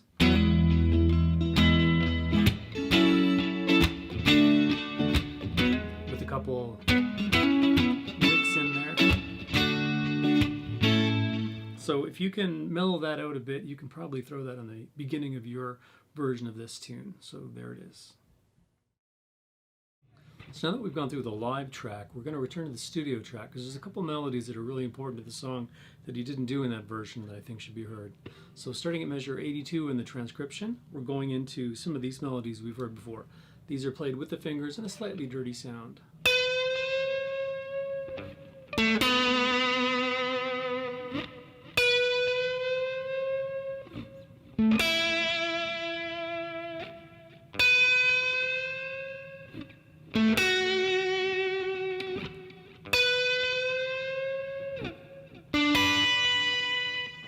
So all we're doing there is on the B12, we're bending up slowly. And then on the D7, we're hitting it with the 3rd finger, and then coming back with the 1st finger on the G4.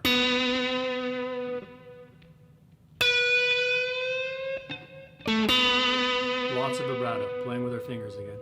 After that, we do the same thing, bend in the same place, B12. Nice slow bend. And then D7 again, but this time we're going to go to B5. Vibrato that. Bend in the same place. D7, this time to B7. Last time, bend. This time we jump down a couple strings. We're on G7 and E7. So from the top, ending on the G4.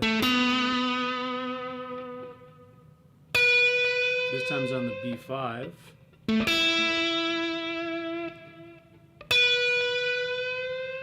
This one's on the B7.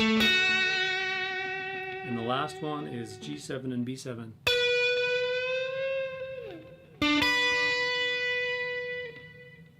After that, measure 90, we hear this.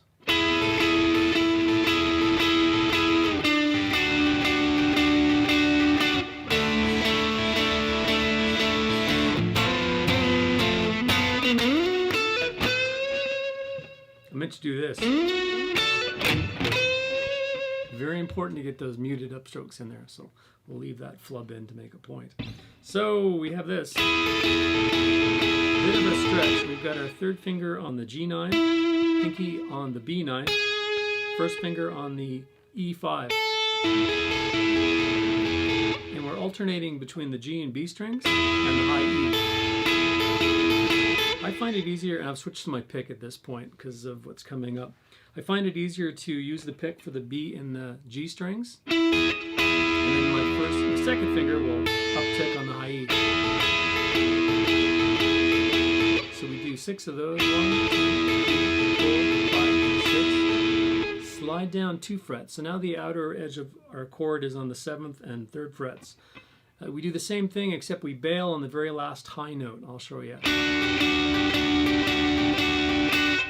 We skip a beat because we're going to change the chord shape. So here's what we have so far.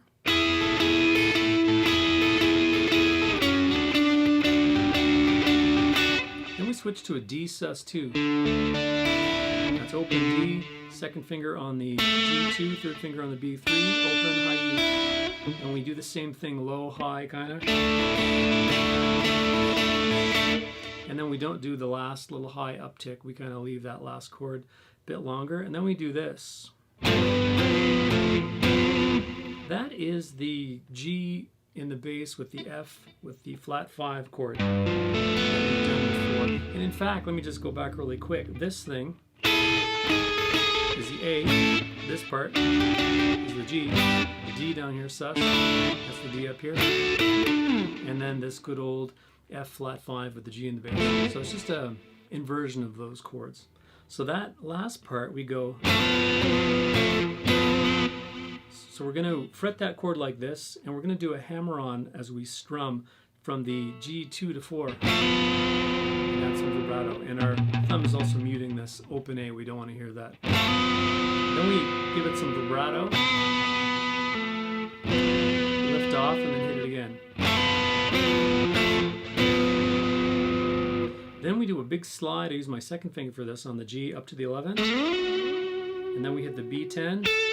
We do a muted upstroke to orient our pick to do a downstroke for the bend at the B12.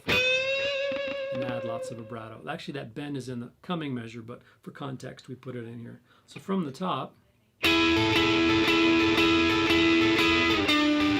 do the last one.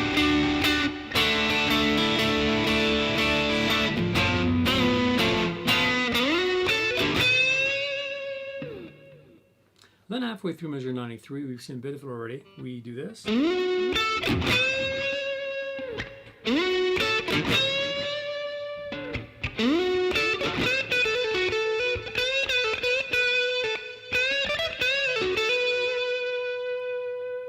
So as stated before, we're sliding up with our second finger into the G11, hitting the B10, and then a muted upward stroke, dirty stroke to reorient the pick, and then a rake bend on the B12. So we're fanning down the strings, kind of muted, and giving it some vibrato. Then we do the same thing, but we're going to bend on the B13 this time. Rake bend on the B13. One more time. This time we're going to be staying at the B12. We do this.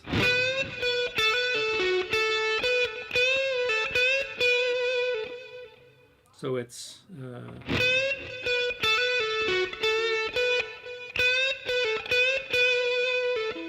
and after that we go. So that last bit is bending on the B12. You can do a rake bend if you want. And then 10, 12 on the high E, and then back to the B12. So let's do that whole thing slow. Remember to rake.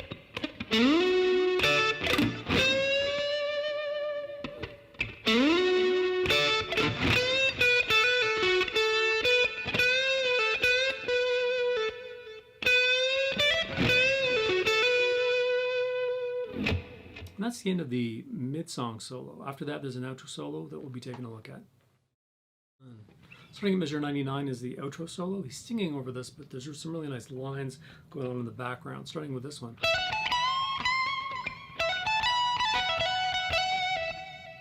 So there we're going 17 to 19 on the B, and then 17 to 19 on the high E and bending up the 19. And then repeating it. So pick 17, 19 on the B, and then hammer on the high E, 17 to 19. Leave that for a little while, and then do a pull off, 19 to 17, and then another pull off, 19 to 17 on the B. And then we do this. So that last phrase is 17 to 19 on a hammer on, hit that 19, and then repeat the hammer on 17 to 19, and then pull off to the 17. So slow.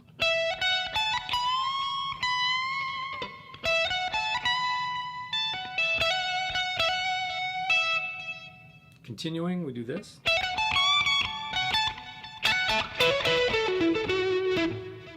So that's 17 to 19 on the B string, and then 17 on the high E to the 21, and we're going to bend the 21, and then hit it unbent, back to the 17, and then 19 to 17, 19 on the B, 17 on the E. It's more like that, and that high E17 is very low, you don't really hear it. Then we do this. Ending off on the A19. So that's barring the high E and B on the 17th fret. We're going to do a hammer on with the third finger to the B19 and then go back. Then we're going to switch our fingering. Second finger is on the B17, first finger is on the G16. We're going to hammer on to the G18, playing those two notes that we're playing. And then unhammered on. So let's try that again. And we're landing on the D19. So from the top,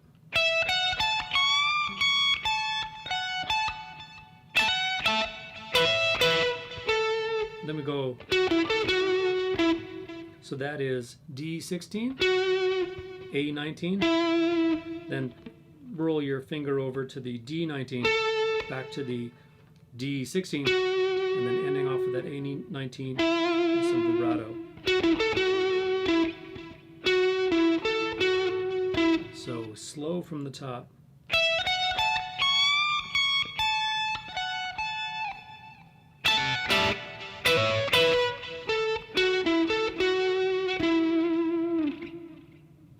The tail end of measure 103 is a phrase that's going to repeat itself over the next couple of measures. That's really neat. Sounds like this. And I'm talking about this part. And it's got a real rushed rhythm. So let's concentrate on getting this part timed right. And I'll show you the picking I use. I don't think it's the picking that Mr. Mayer uses. I can't see how he's picking on the studio track, unfortunately. So I'm at the A19, and I start with a downstroke. Then I fall onto the D string at the 16th fret, and I'm going to hammer on to the 19th. Then I fall onto the G16 with the downstroke, and I'm going to upstroke pick the 18 on the G.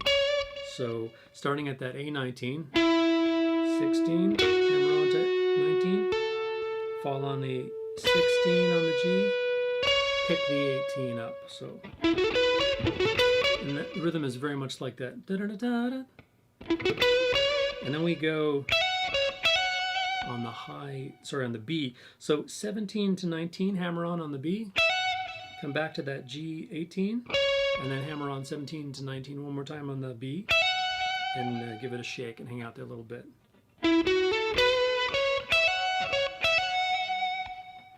So we return to the well on that run-up lick, but we change the next part like this. So we're just adding some stuff on the end. And what we're doing is we're barring with our first finger on the B and E strings at the 17th fret, hitting those, hammering on to the B19, going to the G18. So, and then we do it again, and then end off like we did before with a single note hammer on from 17 to 19 on the B, and vibrato it and hang it. So slow.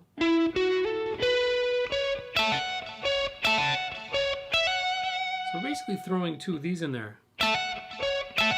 and then just ending off the lick as before. The run-up is the same. It's just this part with the barred 17th fret on the bottom two strings. He starts the lick a bit earlier in the context of the song so he can fit this in, and he does two of those exactly the same.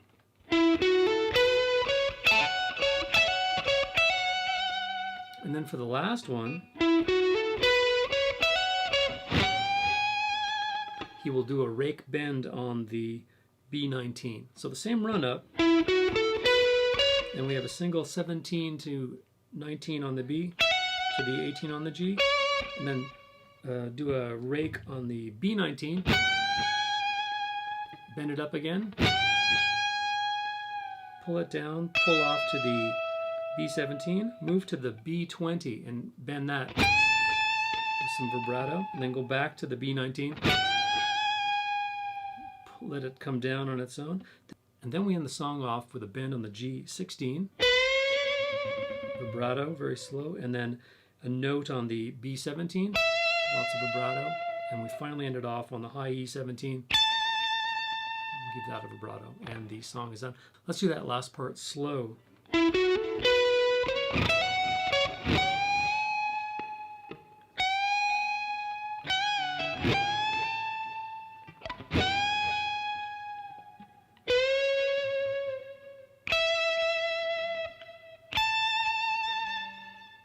And that's how he ends off the studio version of Come Back to Bed.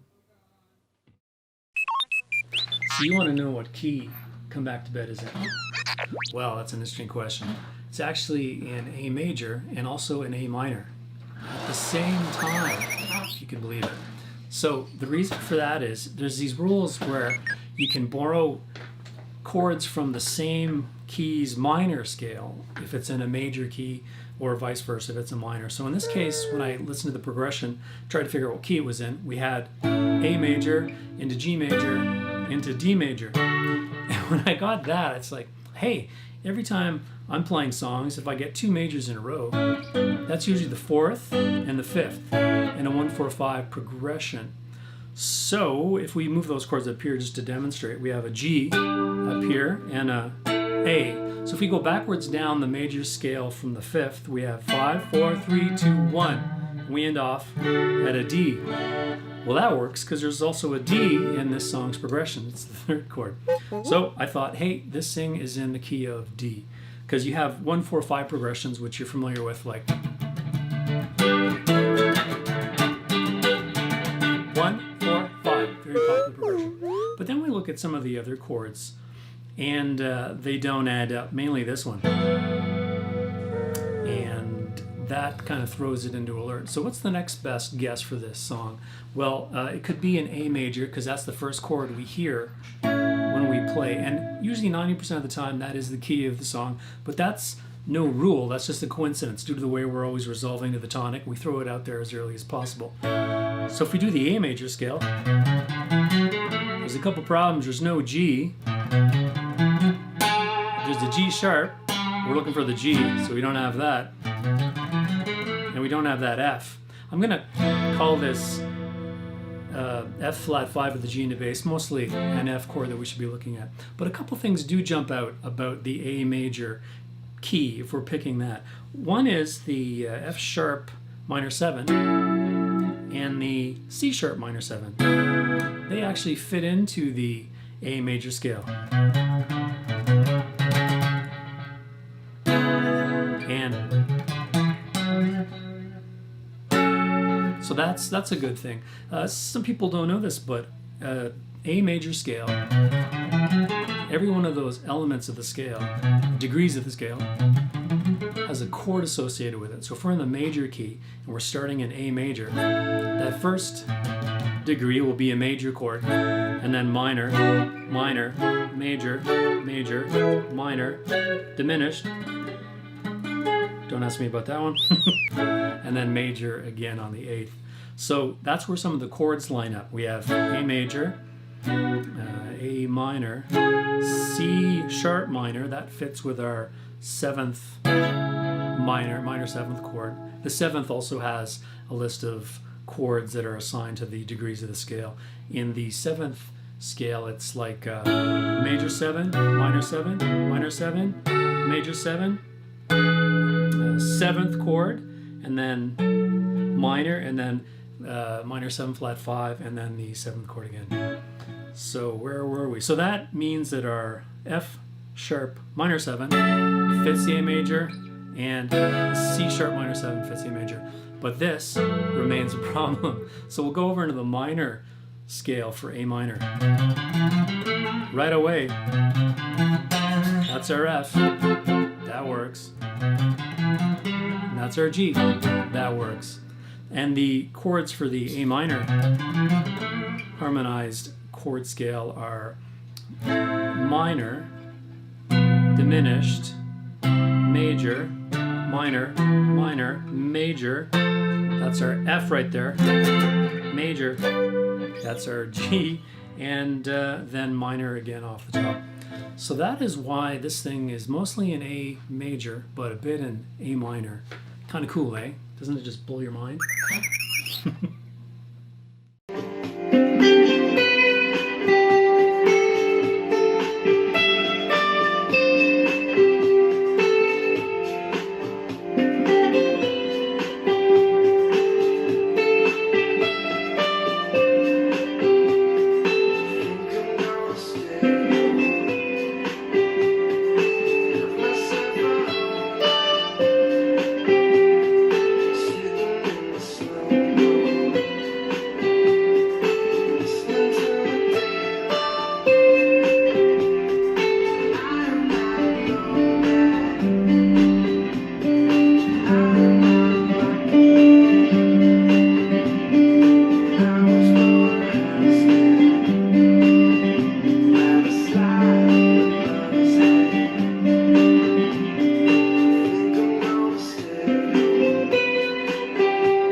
Hey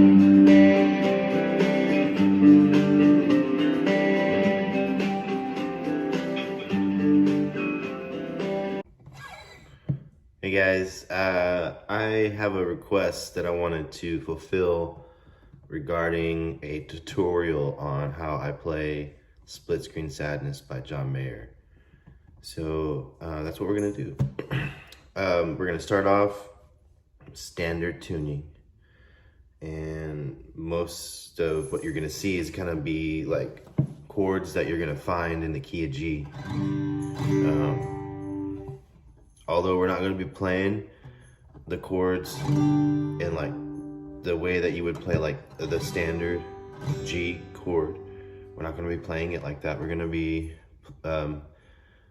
using our pinky, our ring, and our middle fingers. We're going to play this.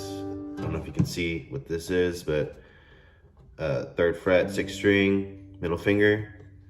Ring finger is going to go on the 2nd string, 3rd fret. Pinky's gonna go right behind it. 1st string, 3rd fret. So this is the G we're gonna be playing. We're also gonna be playing this other G chord where it's the same thing, but all we're doing is we're gonna take our pinky off and put our 1st finger, 1st fret on the 2nd string. So we're going from the 3rd to the 2nd. And turns that G kind of diminished, sad, minor-y. And then we move on to the 2nd chord. It's really the 3rd chord, but it's really the 2nd because we're in the G. That's still G.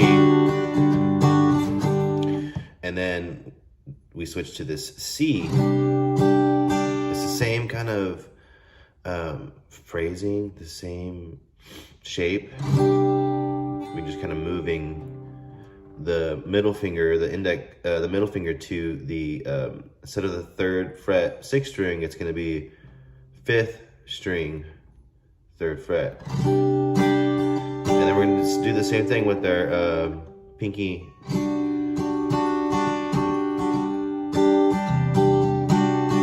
You're going to hear that a lot through the song.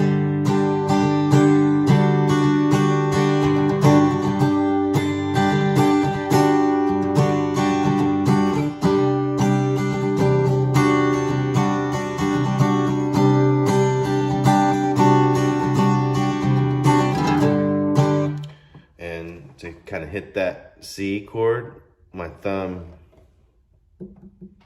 comes here, you know.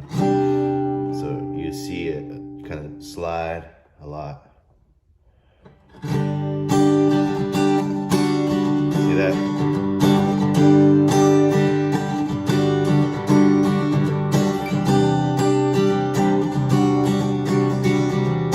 So yeah, and then the right hand, the rhythm hand.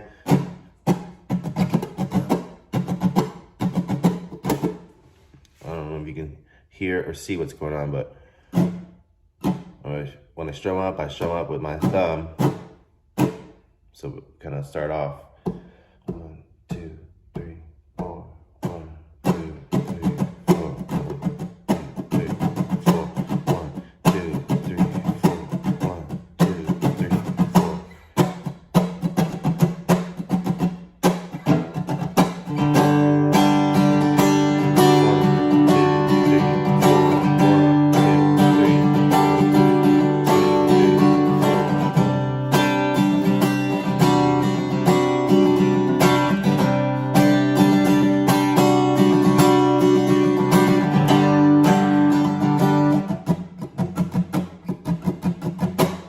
Yeah, so there's a lot of up, down, up, down, up, down, down, up, down, up, down, up stuff there.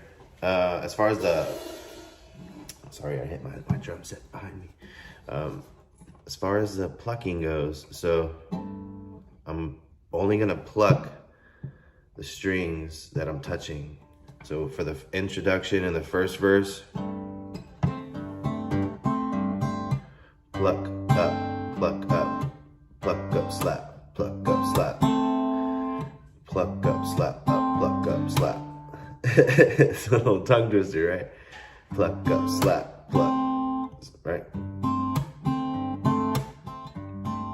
Pluck up, slap, pluck up, slap, pluck up, slap.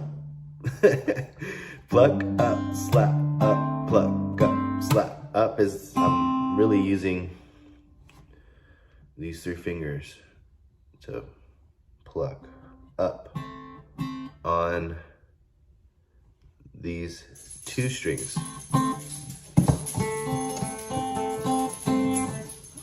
My dog Charlie in the back. But pluck up, stop, right? Slap is the stop. You're gonna do that a lot.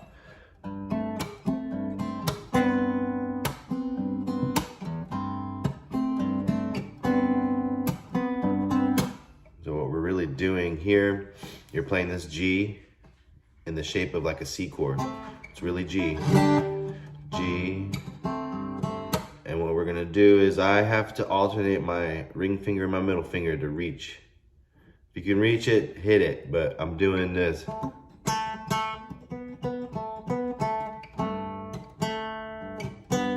You hear that?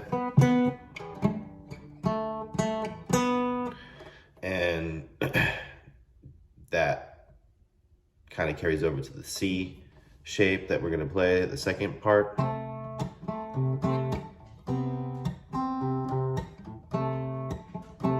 Same thing. I use my ring finger and my middle finger to alternate so I can hit the pinky there.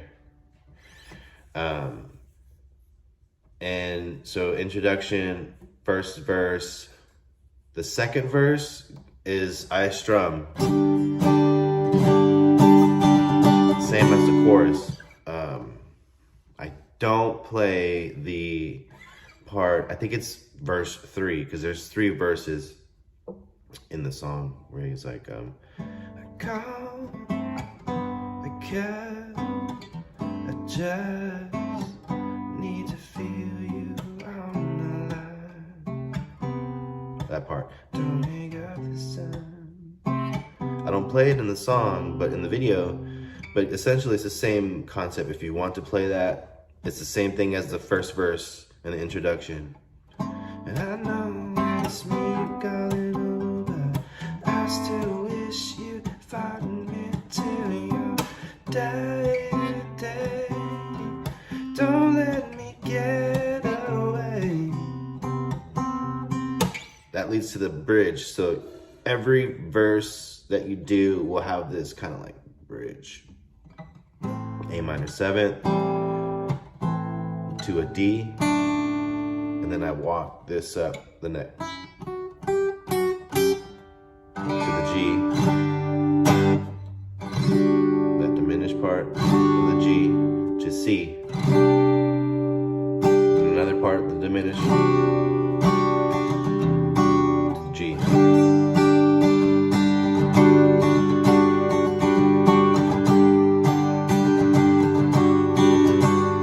So yeah, the bridge. Back again, A minor 7th, D,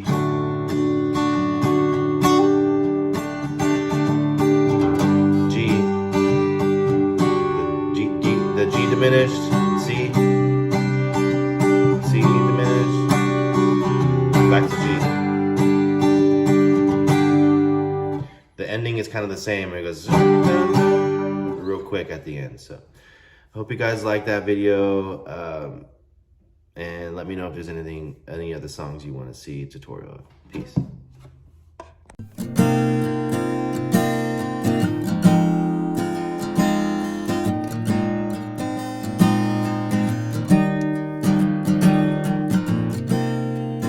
Hey, what's up, you guys? Marty Schwartz here with Marty Music. I am thrilled to bring you another lesson. John Mayer's Daughters, great tune. We'll zoom in, break it down. Also, thanks for supporting Marty Music. Free courses for you when you sign my newsletter. First comment, you could check it out.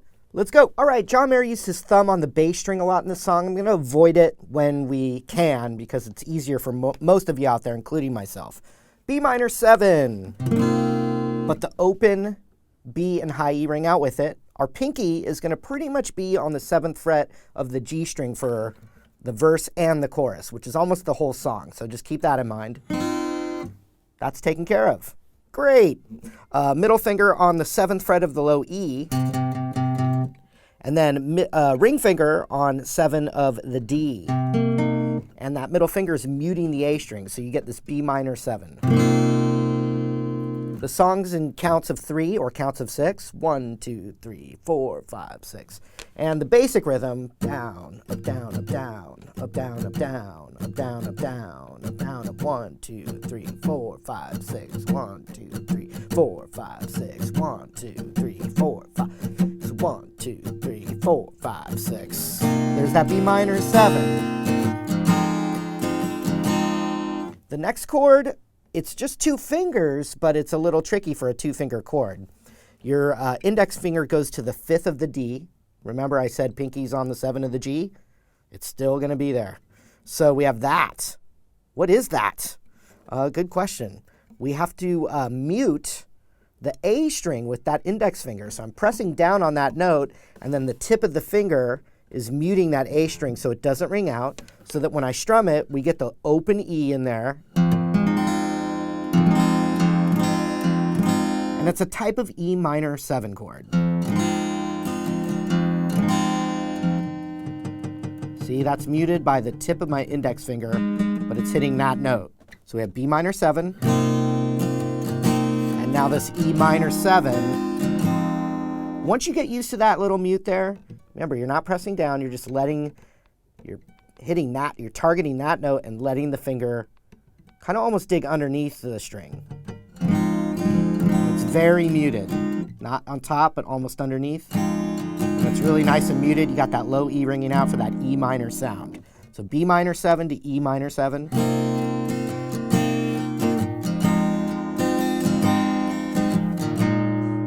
Next, we're going to let the open A ring out and play the same chord that we already had for before, but now that open A is the root, and that's like an A suspended chord. And John Mayer, to make sure that the low E doesn't ring out, his thumb comes up and mutes that low E.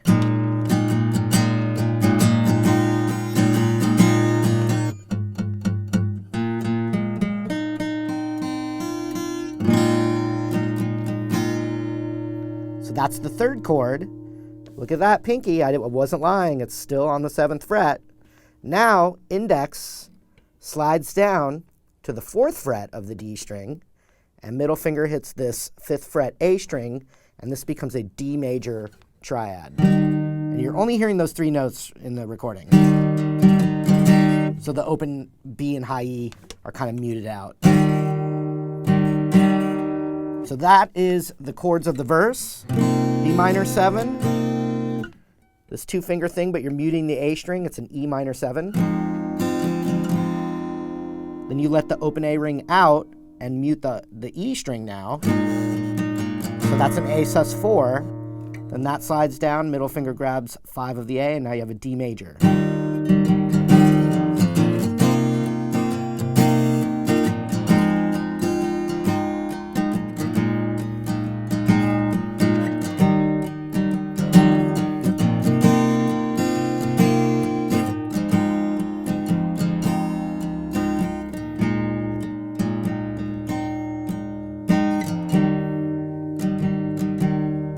Now we need the chorus, which just has 1 finger difference than the verse. So we start with that same B minor 7, but now index goes just a half step down, and this would be considered an E7 instead of an E minor 7. So you have that B minor 7.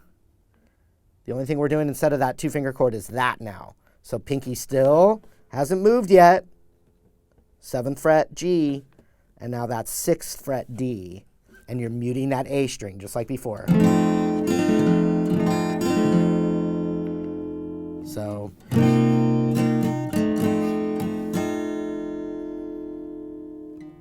everything else is the same. So the same A sus4 and the D major. It's just that 2nd chord is a half step off.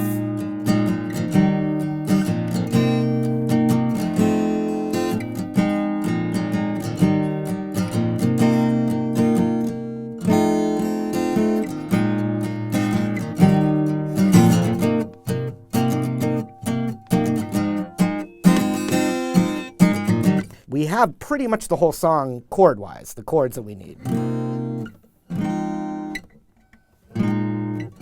And then the chorus. Right? There's these little turnarounds. There's 2 of them that I heard, that I'll show you in a second here. So the second verse is the same chords as the first. But we go 1, 2, da da da da da da, 1, 2, da da da da, as far as the feel. 1, 2, da da da da, da da da da.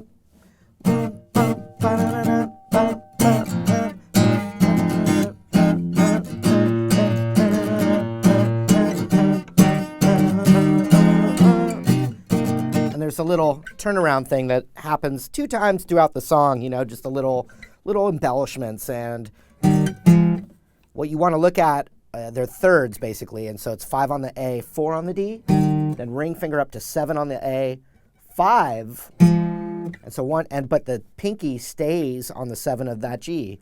Once again, still hasn't moved, but so you'd have this. And then another time he goes, and then 7 on the A, 7 on the G, slide up a whole step real quick.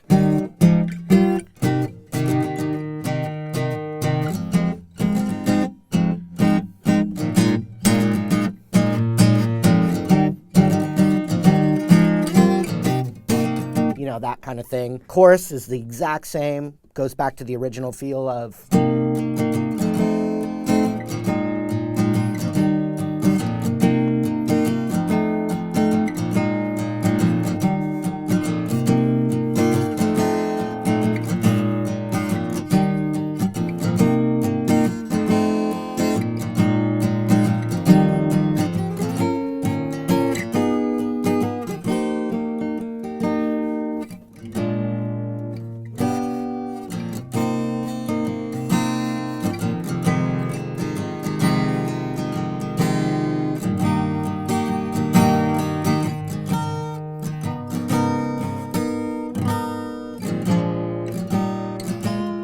So we start with this little triad, and it's a D9, the way it's played right here.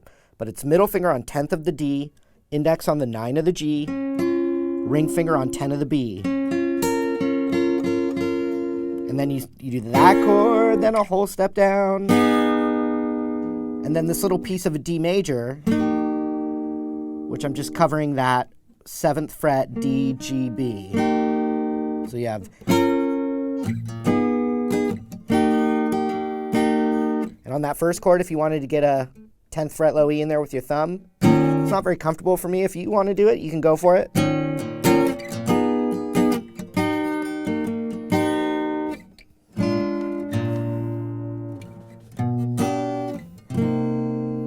And so here's some thummy stuff.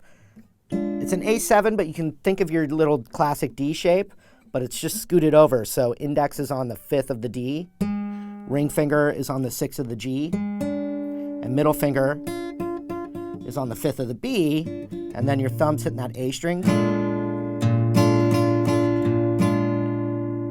Then that middle finger is going to stay on the B string, and it's going to move up a whole step, like that. So you have, and then 6 on the G with your index, ring on the 8 of the D. It's that classic D inversion. I taught it recently. Like that. So you'd have this.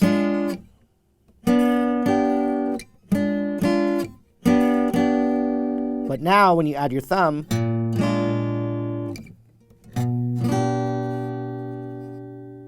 on this, it's an F sharp major triad. Your thumb is going to be on the 6th fret of the low E with it. So you're getting this kind of thing. To that B minor, which sounds really cool.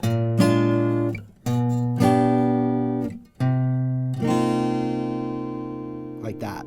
So from the top so far. Right, and then this thing.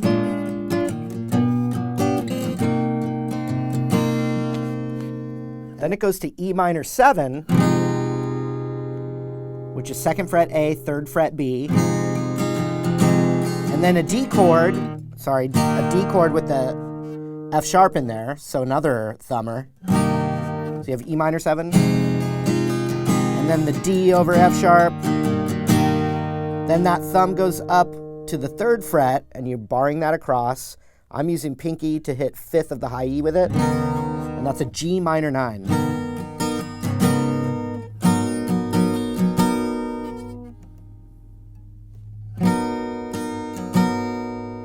Then, proud to say, land of A7.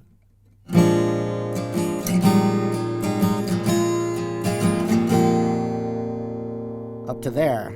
So it's all on the B and D. So 2nd fret, 4th and 3rd, 5 and 5, 7 and 7, chorus.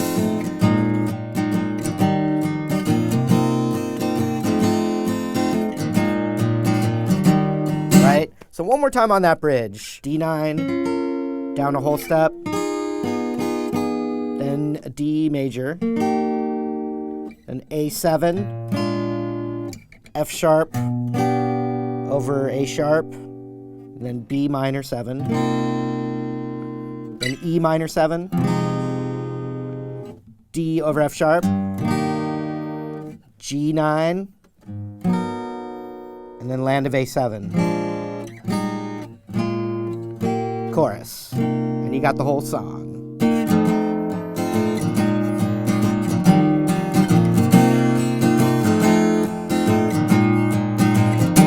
All right, there it was. Thank you again, everybody. Really appreciate it. If you'd like a song or a lesson you'd like to request, you can leave it in the comments below. While you're down there, don't forget to like and subscribe to Marty Music right here. Thanks again. We'll see you later.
have the right to fly.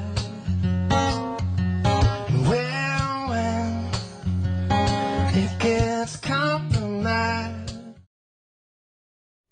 This is a very rare acoustic version of John Mayer's The Wheel. So let's look at the intro. And before we start that, I want to talk about a coordinate system I'm going to use when describing where the fingers are going to be going. I call it the bingo technique. And what that is, if I say G3, I mean the third fret of the open G string. So you got to know your strings and their open note values. So this is the low E, the A, the D, the G, the B, and the E. High E. So that's your high E, that's your low E. So if I go E3 and I'm on the high E, then that's the third fret of the high E, that kind of thing. So if you don't know the notes of the open strings, go learn them. It'll only benefit you later on. So let's look at this song. It starts off with a D minor in the intro part, and then it transitions into an F sus2, both down at the root. And the intro sounds like this.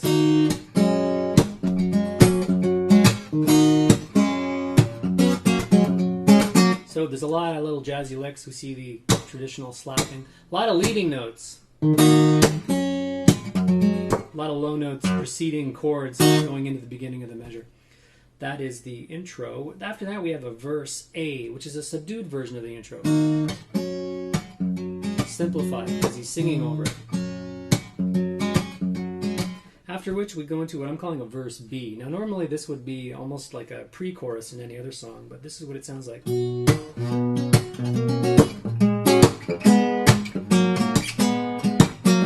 So the lyrics change every time. It often doesn't come before the chorus, so I'm calling that verse B. It's a very different verse idea, but it's still part of the verse, and that can be found happening on the root of the E6 and then E3 for the G part.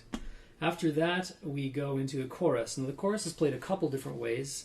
The very first time we hear it, there's a lot of slapping and whacking and thwacking.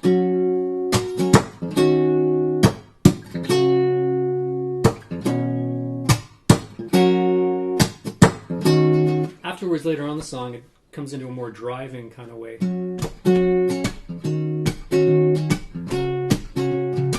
After that, we have a solo, which is really cool. I'll outline that in its entirety. Coming off the solo, we have a bridge. And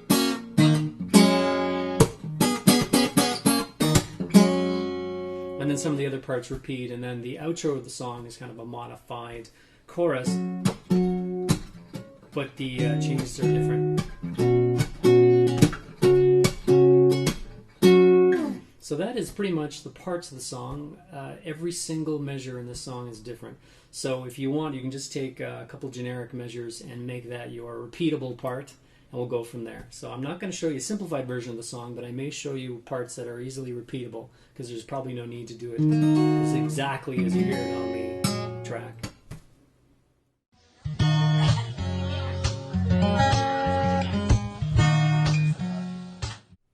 Intros, measures 1 to 8. Luckily this song is played entirely with the fingers, so we don't have to pick anywhere. Let's take measures 1 and 2 and we'll loop them so we get the groove down.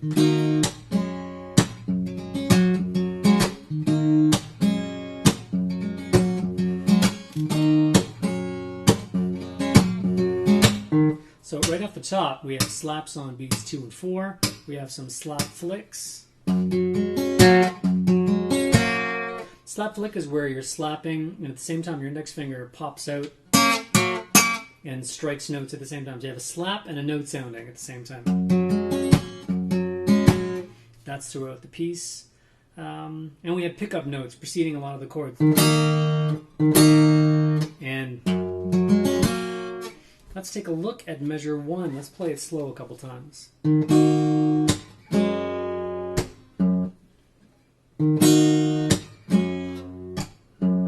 So we have 2 chords in there. We have a D minor. I fret that with my first finger on E1, third finger on B3, second finger on G2, and then the open D.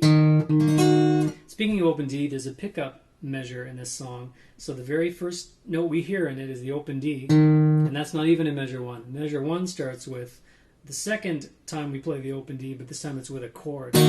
So we have a slap, and then this F sus2 chord.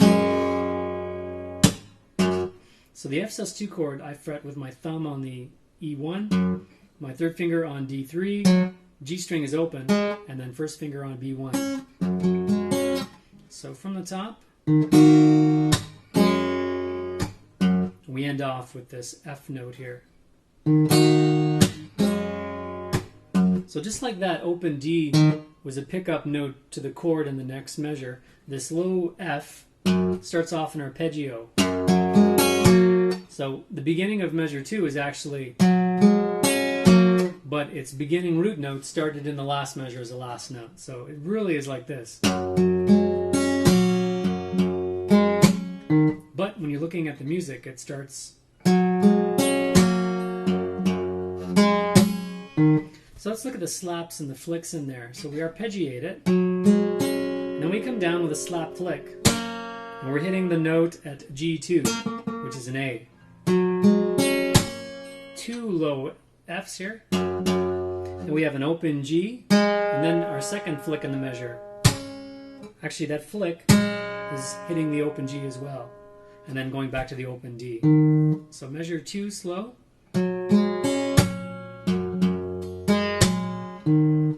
One more time. From the top, measures 1 and 2 slow. One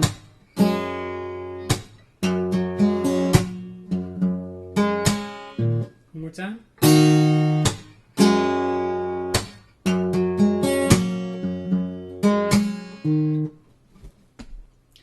Measure 3 is exactly like measure 1. But measure 4 has us starting in on these really cool licks based in around that F sus2 chord. And measure 4 sounds like this. One more time.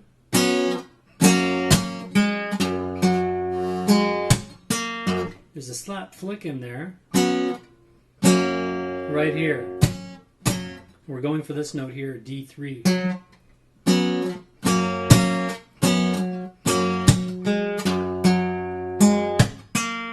And unusually we're ending off on this F, which is weird because you would think to keep the pattern up he'd end on a D. So what happens in measure 5 now is he's got to throw that open D in at the start of measure 5 and it's rushed. So it sounds like that. Let's take measures 1 to 5 just to show you what that means slow.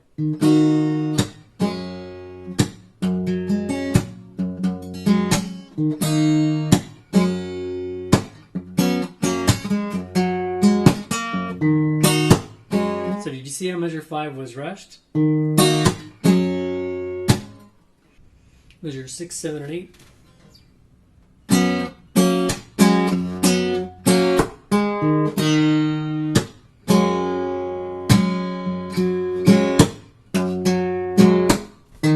So measure 6 has a neat lick. Oops. It ends off with an open G and open D.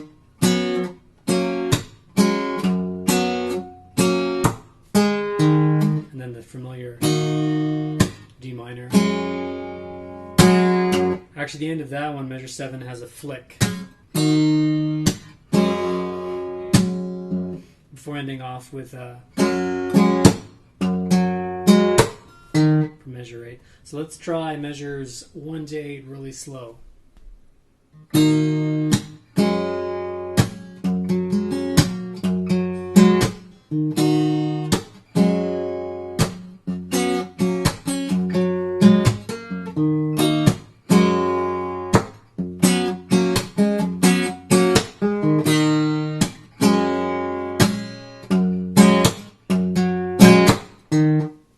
And that pretty much is the intro. People have the right to fly. Well. Measures 9 to 16 are verse 1A, and they are a stripped down version of the stuff we heard in the intro because he's singing over it. This is the lyric that starts off with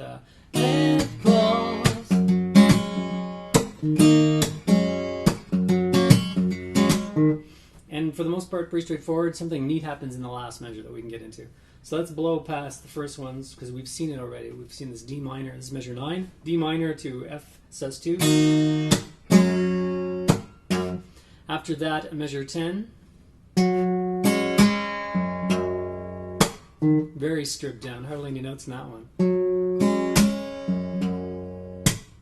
Although I am slapping on the D string because the next note I play is the open D. We get to measure 11. Same thing with that D minor again. And then measure 12 has a neat little lick. This is the part where he throws in the wacky licks most of the time. And that sounds like this. What we're doing is we're taking that F sus2, stringing it in F major. With our second finger, we're fretting the G2 here, which is an A. So start that off, fret it like an A major, and do this. So we're hitting 1 string and then 2 strings together. And as we come down for our slap flick, we're doing a pull-off from B1 to the open B. So slow the first little bit. One more time. Then we're doing an octave thing. Low F, high F. So let's try measure 12 slow one more time.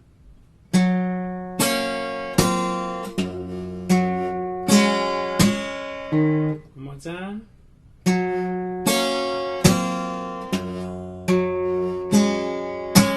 It gives it a really weird ring. So one more time from the top. Measures 9 to 12.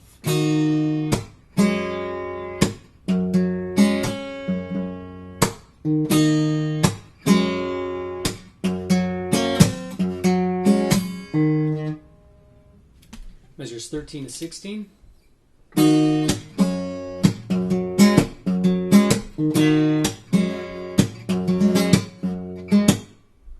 So one thing about that is that last slap, there's no pickup note, and we'll get to that in a second. So again, measure 13, it's the D minor thing. Afterwards, we have something similar we've seen before in measure 14. Slightly modified. So again, at measure 14. One more time.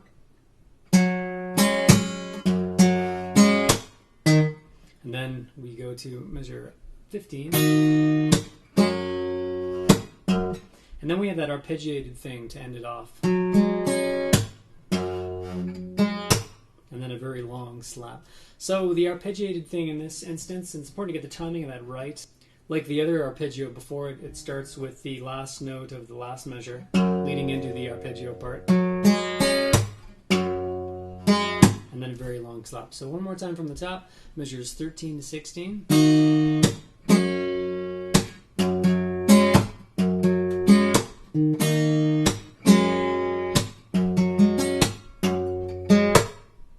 And the reason the slap in this case is so low is we're going to be doing a major position shift up to the E6.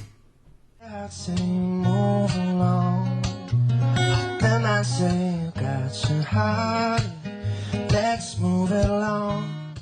Measure 17 to 20 is what I'm calling verse B. It's not really a pre-chorus, not really a post-chorus. It's kind of versy in my opinion, but it's thrown in all over the place. It's a weird John Mayer thing. It sounds like this.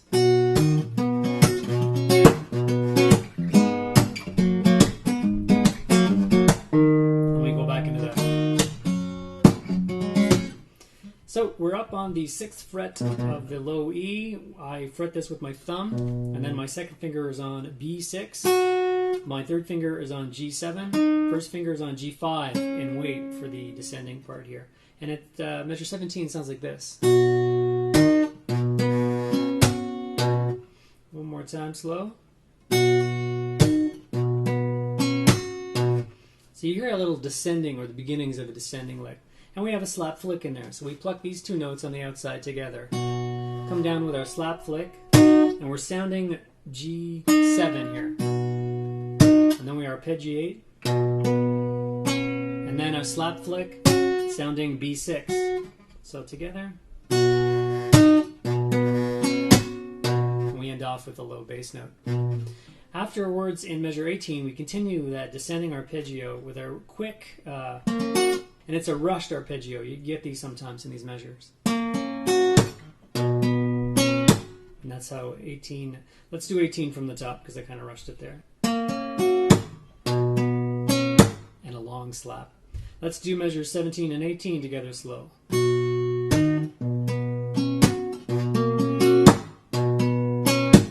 And when there's a long slap with no pickup note, it usually means a position change. In this case, we're sliding down to G. And that part sounds like this. One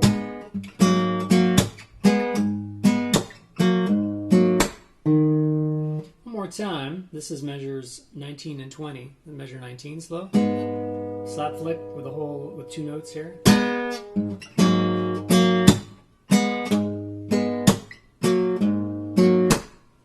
It's arranged nicely with the slaps and the low notes in between. So you're either doing a slap or a low note, and your thumb is always in the right place. And you're pulling up with your fingers, slapping with your thumb, or fretting low notes with your thumb, and pulling up with your fingers, so it's nicely organized. Let's do the whole thing, measure 17 to 20 slow.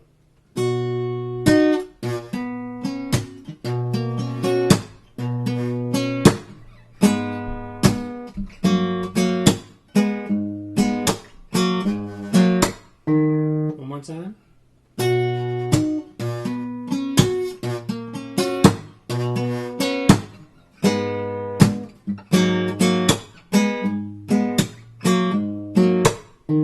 So that's a really nice bit. Later on, the descending arpeggio goes down to a D5. So it starts at D8, D7, D5, all with the same bottom notes. Kind of like that. But in the first time we hear it, it goes back up. So like that.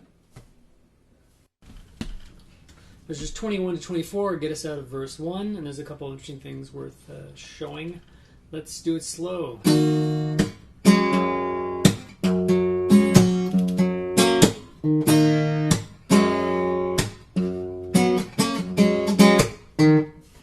Let's look at that. Right off the top, that D minor chord. This is different. Instead of hitting that chord all four strings, plucking, we're hitting the top three, these, and then coming back to the bass note right after. So it's slap,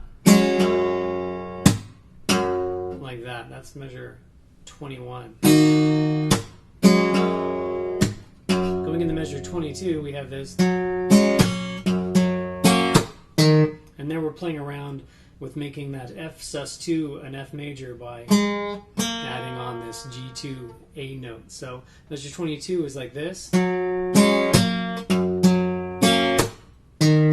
then measures 23, straightforward D minor. When I went into the last measure, measure 24. The lick in measure 24 is like this.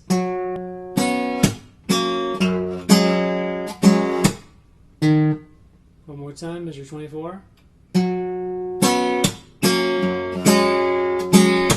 One more time from the top, measures 21 to 24.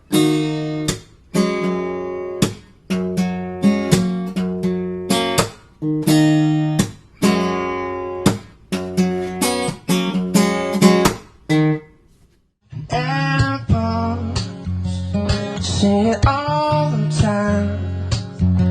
When someone's asking about it. Measures 25 to 28 are the beginnings of verse 2A. We'll just go through them twice slow. And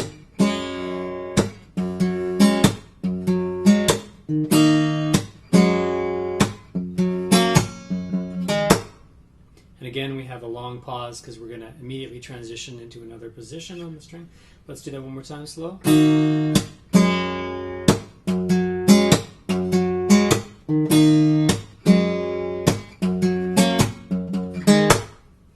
Measures 29 to 36 are verse 2B. Let's go through that. There's a lot of minor variations.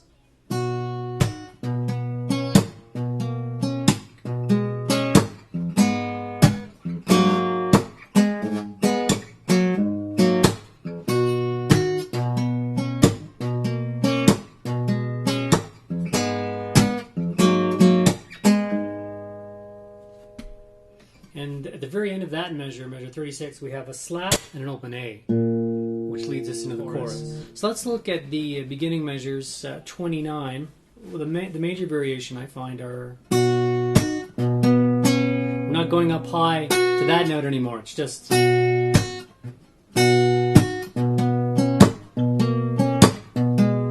We're just staying on this. Highest note we get is the G5. It's... One more time, measure 29, and then measure 30, and we end off with an open E string to transition into the next position, which is down on the G position, 3rd fret, E3.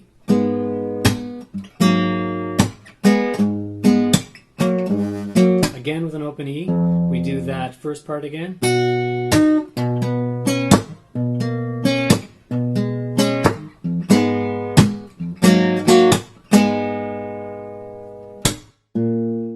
and that's the way this wheel keeps working out. That's the way. Measures 37 to 44 are the chorus, and there's a lot of whack, smack, thunk, slap stuff going on. So essentially it's like this. And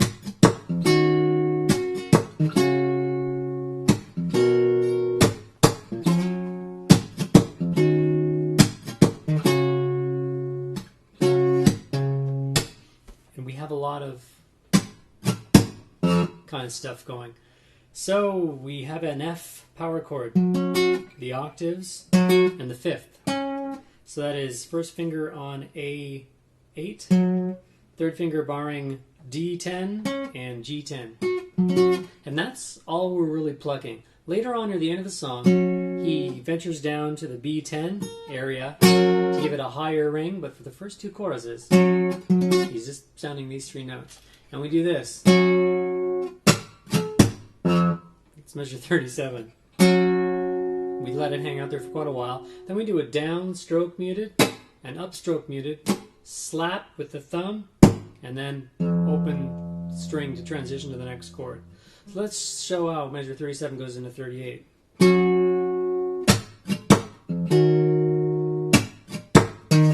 That's measure 37, 38. So one more time on this. Once you got that down, you got the whole thing. Down, muted, up, muted, slap, open string, or fretted string, depending on where you are. So 37 one more time. Then we're going into 38. Our root note changes to E10, and I use my second finger to fret that. Same thing. Then we go to E8. Changes up a bit. We don't have a muted strum, down strum. We just have a slap and an open E, and we go down to our lowest note at E6. That's the lowest we're going to go, and that changes up a bit. We just have a downstroke strum, and then we have a slap on the A string and the open A before we start all over again.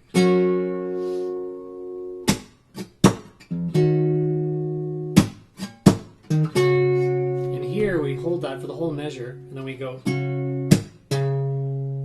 Then we go into the next part. So one more time slow, the chorus measures 37 to 44.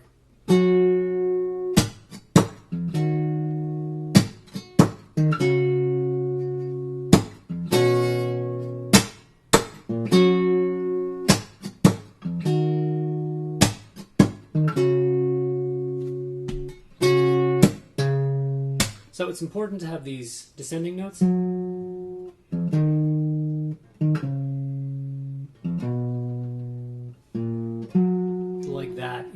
This kind of descending chord thing.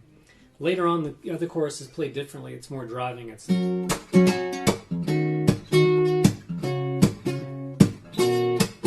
but the first time the chorus is played, we have these whack, thunk, slap things. Lots of fun. Following the chorus, we go immediately into another verse B part.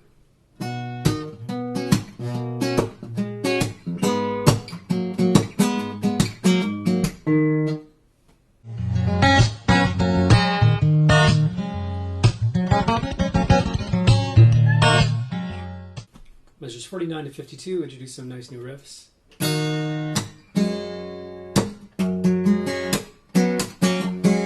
It was measure 50 with the riff in it.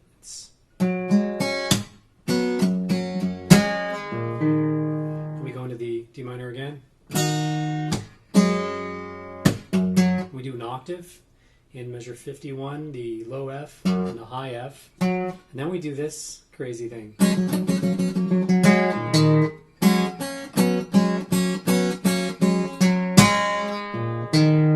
So we've got that F sus2 chord, but we're just concentrating on these three notes from the D string D3 to the B1. We're plucking all three strings.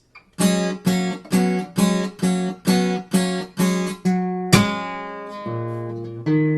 ending off with an open A. And then there's a rush D that starts the next measure. So let's do that slow from the top, measures 49 to 52.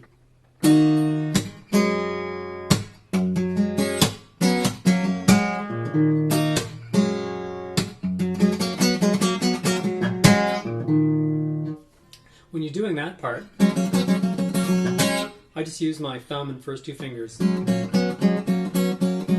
Very last, near the end of that sequence, you do a single D3 and then a slap flick before doing the open A. And then the very next measure, measure 53, we're starting with an open D. Like that. Measures 53 to 56 are leading us back into verse 3. We have a couple neat things. I'll just play through it slow.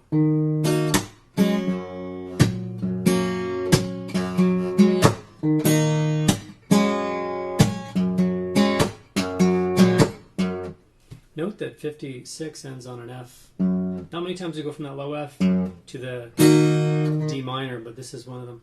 So 53 features a rushed open D string into the D minor, and another one of these F sus2s where you grab the high part of the chord and then follow up with the low part before going into the slap and then the last lead into it. So I'll just do measure 53 slow. It's a subtle thing, but it's there. And then 54 has a nice riff in it. We're doing an F chord here. We open it up with the F sus2 for the slap flick. And almost a double open D. Once with the flick and then once with the thumb. Leading into the D minor again. And finally measure 56. So one more time slow, measures 53 to 56.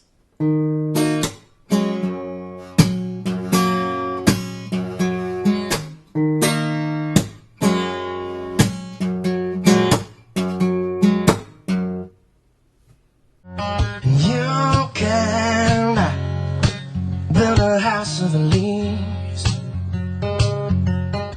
Measures 57 to 64 are verse 3A, and the only major difference here is he's hanging on to that second F sus2 a bit longer, like this.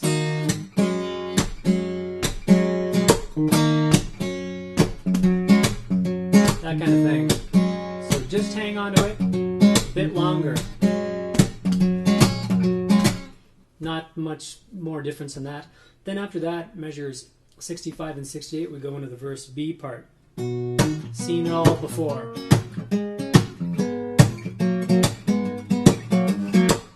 The only thing I'd say is the verse B part on the slap flick, we're actually hitting the G5 as much as we can.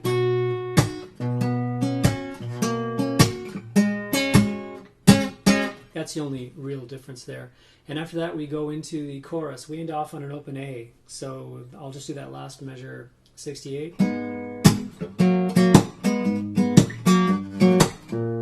We do that open A. And that's the way this wheel keeps working out.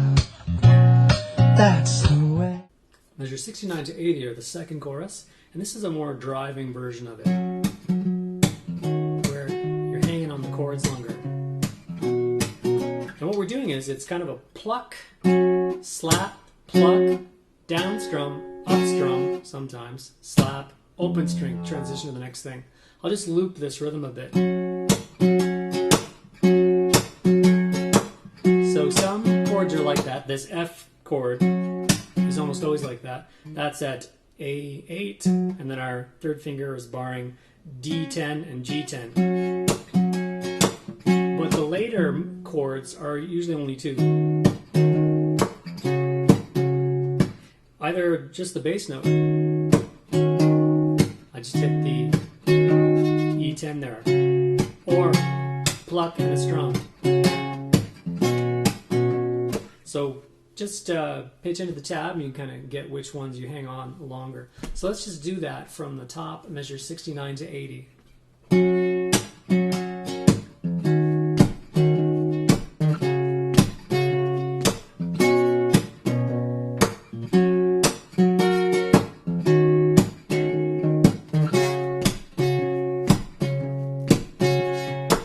So this is just before we go into the pre-chorus again, we tack that on the end of that chorus.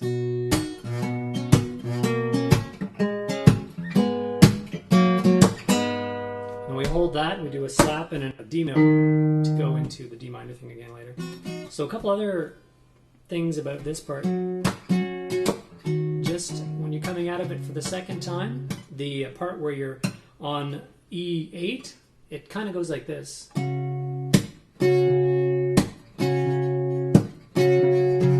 So he does 2, 2, 2, and then 3. 1, 2, 1, 2, 1, 2, 3. And then we go into this part. Not much more to say about that. It's a nice change from the... And be careful about the leading notes. They're exactly the same as in the last chorus.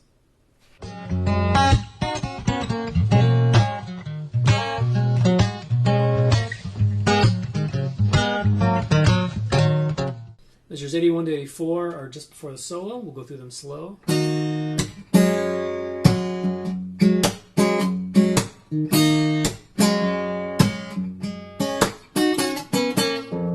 Ending off an open E, low E. So the first bit is straightforward enough. That slap flick is almost the full strum of the chord, like thwacked to sound in measure 81. Going into measure 82, we repeat the low F that we ended on the previous measure. One more time, measure 82.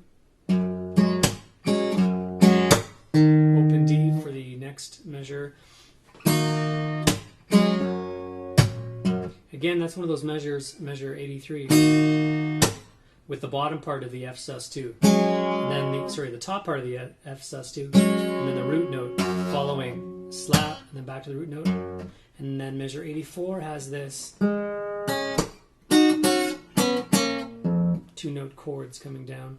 So those 2-note chords are played with my second finger on B6, third finger on G7, and then we have our first finger on G5 with our second finger on B6 still. We sound that. Then our pinky reaches up to D8, and we sound that one along with the G5. And then we come down with our third finger to D7. So, and then the open string. One more time. Measures 85 to 92 are the solo, and like most John Mayer solos, it's a thing of beauty. Bass notes, passing tones, beautiful movements. Let's look into it. We'll go through it slow-mo instead of me trying to explain everything.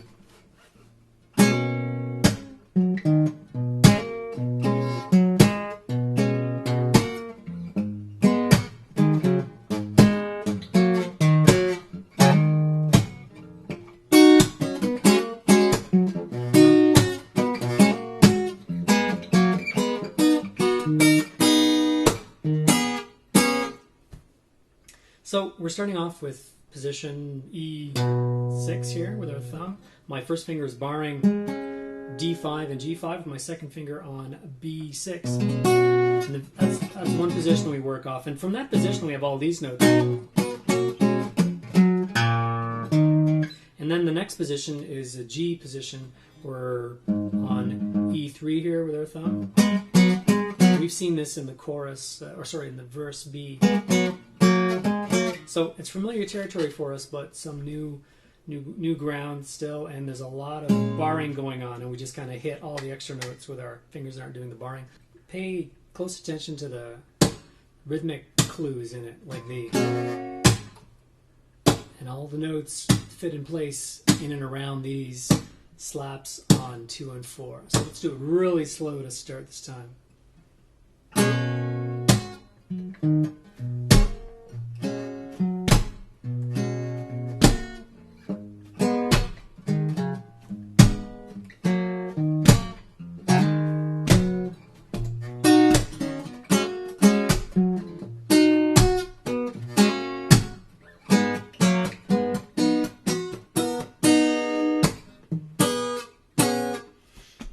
And just keep working on the tab until you've got everything straightened away.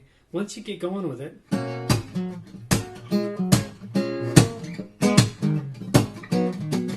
plays itself, but the tab will be a big help in you getting this under your belt.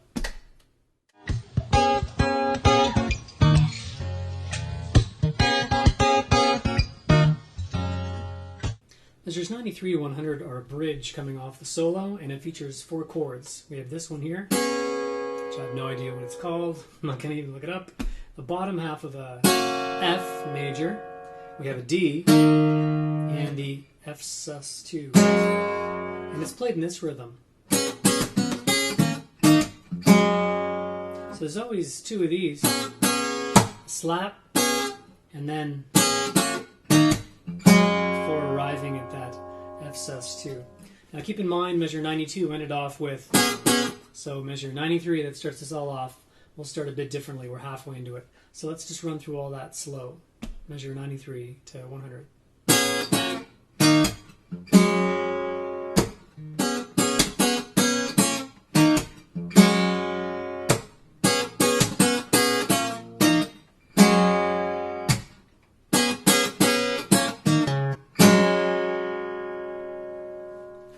We should go over the ending because it's slightly different than the other rhythms. The ending is like this.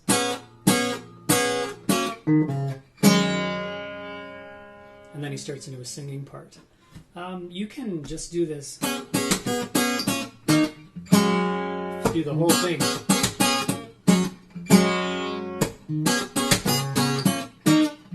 If you're like me, you have the urge to slap in places where he doesn't like.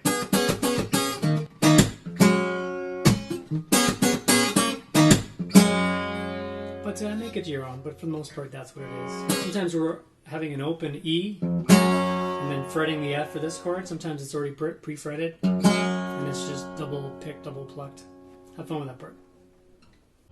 See, you can find me if you ever want to get right. Measures 101 to 104 are verse 4A, and they're pretty jazzy. They sound like this.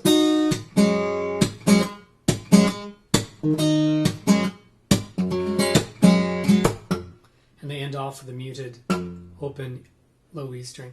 So the first time he goes to do that D minor chord, he misses everything but the first top 2 strings, the E1 and the B3. So that's something nice to throw in. And the other main difference is he's shortening up a lot of these F sus2 chords. So the first one he plays is long. Everything after that is shortened. So let's play that slow once through.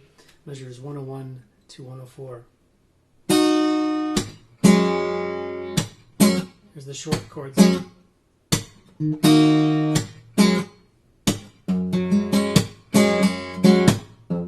And that's nice too.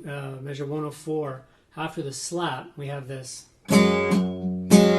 And that is where we pull the whole chord, pluck everything. Then we hit the low F, and then we grab the top end of it. And go into the slap near the end of the measure.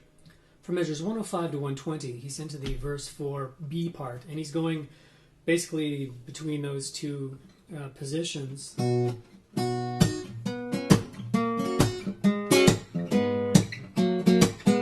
With minor variations.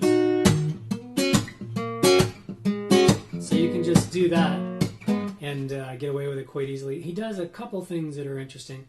Sometimes he throws in, up at the high part at the 6th fret here, these 2-note things.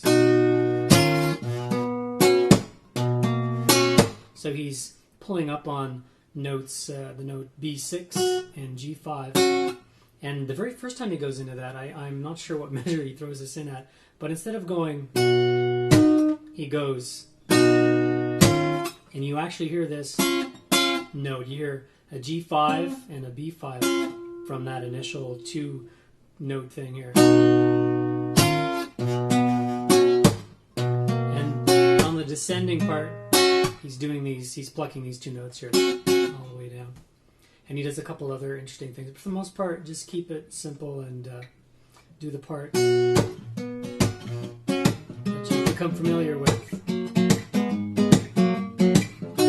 That's all he's doing.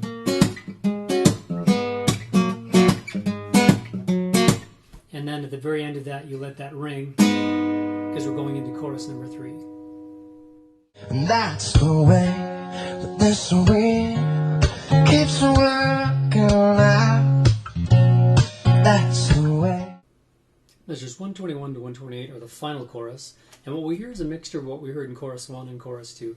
Chorus 3 starts off with,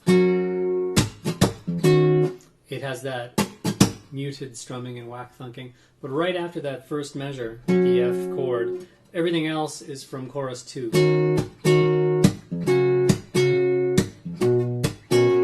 And the only difference really is that we're including some higher notes on the B string. So we're taking that power chord and we're making it go one string down to the B and hitting the 10th fret, so B10 there.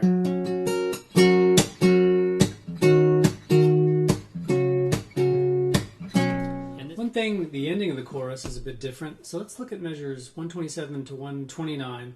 I'll look at measure 128, which is the last measure of that last chorus, because it's got a bit of a timing shift. So coming out of measure 127, we have this.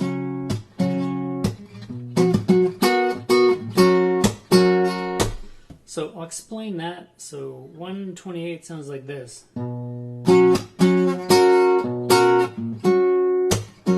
It's just a neat timing thing he throws in right at the end of the chorus. So let's take that again at measure 127. Then we do this. And then we're into the outro. So what we're doing there is we're fretting that thing with that chord with the root on the E6. And then I've got my second finger on A8. And then with my pinky, I'm barring D10, G10, and B10. And I'm going to be alternating the pressure because that's a lot to hold down and clamp onto. So heading into measure 128, we do this. And that only uses the lowest string and then the 3 strings under that. Then I shift everything down a string and I start taking up the B string, the G string, and the D string before hitting the open A to transition into the outro. One more time, coming out of measure 127.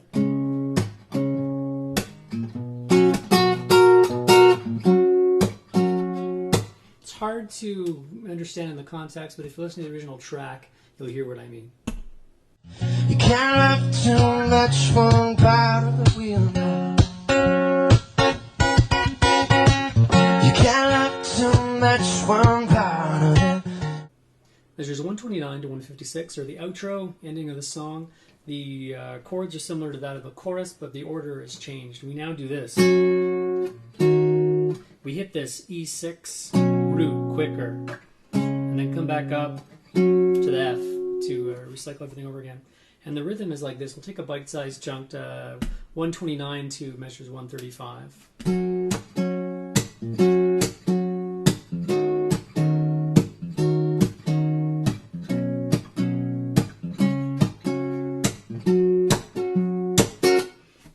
This chord here, where the E6 is this. And later on, we're going high, introducing notes on that B string again, B10, etc., similar to the very last chorus. So one more time, measures 129 to 135.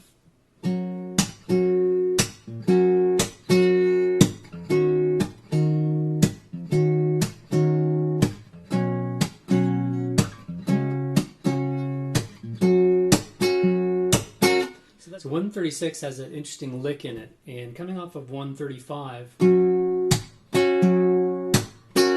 136 pauses, and then it starts off like this. And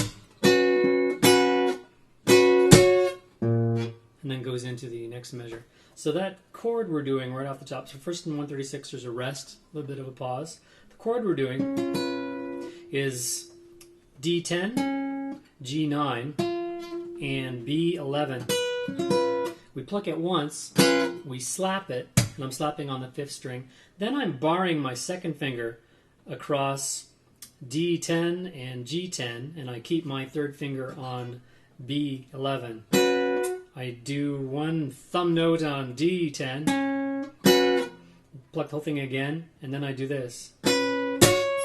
The flick is actually sounding the 13th fret of the B string, B13, and I'm fretting it with my pinky. So we're doing this.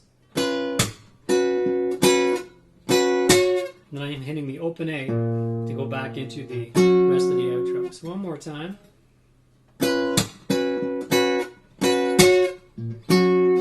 It's hard to get the timing coming off of that last chorus. And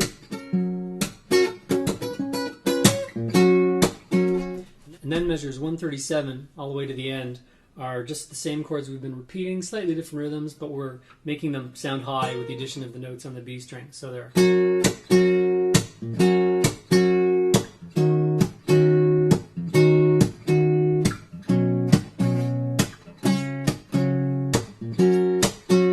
And then we do this. We're leaving the chords out there.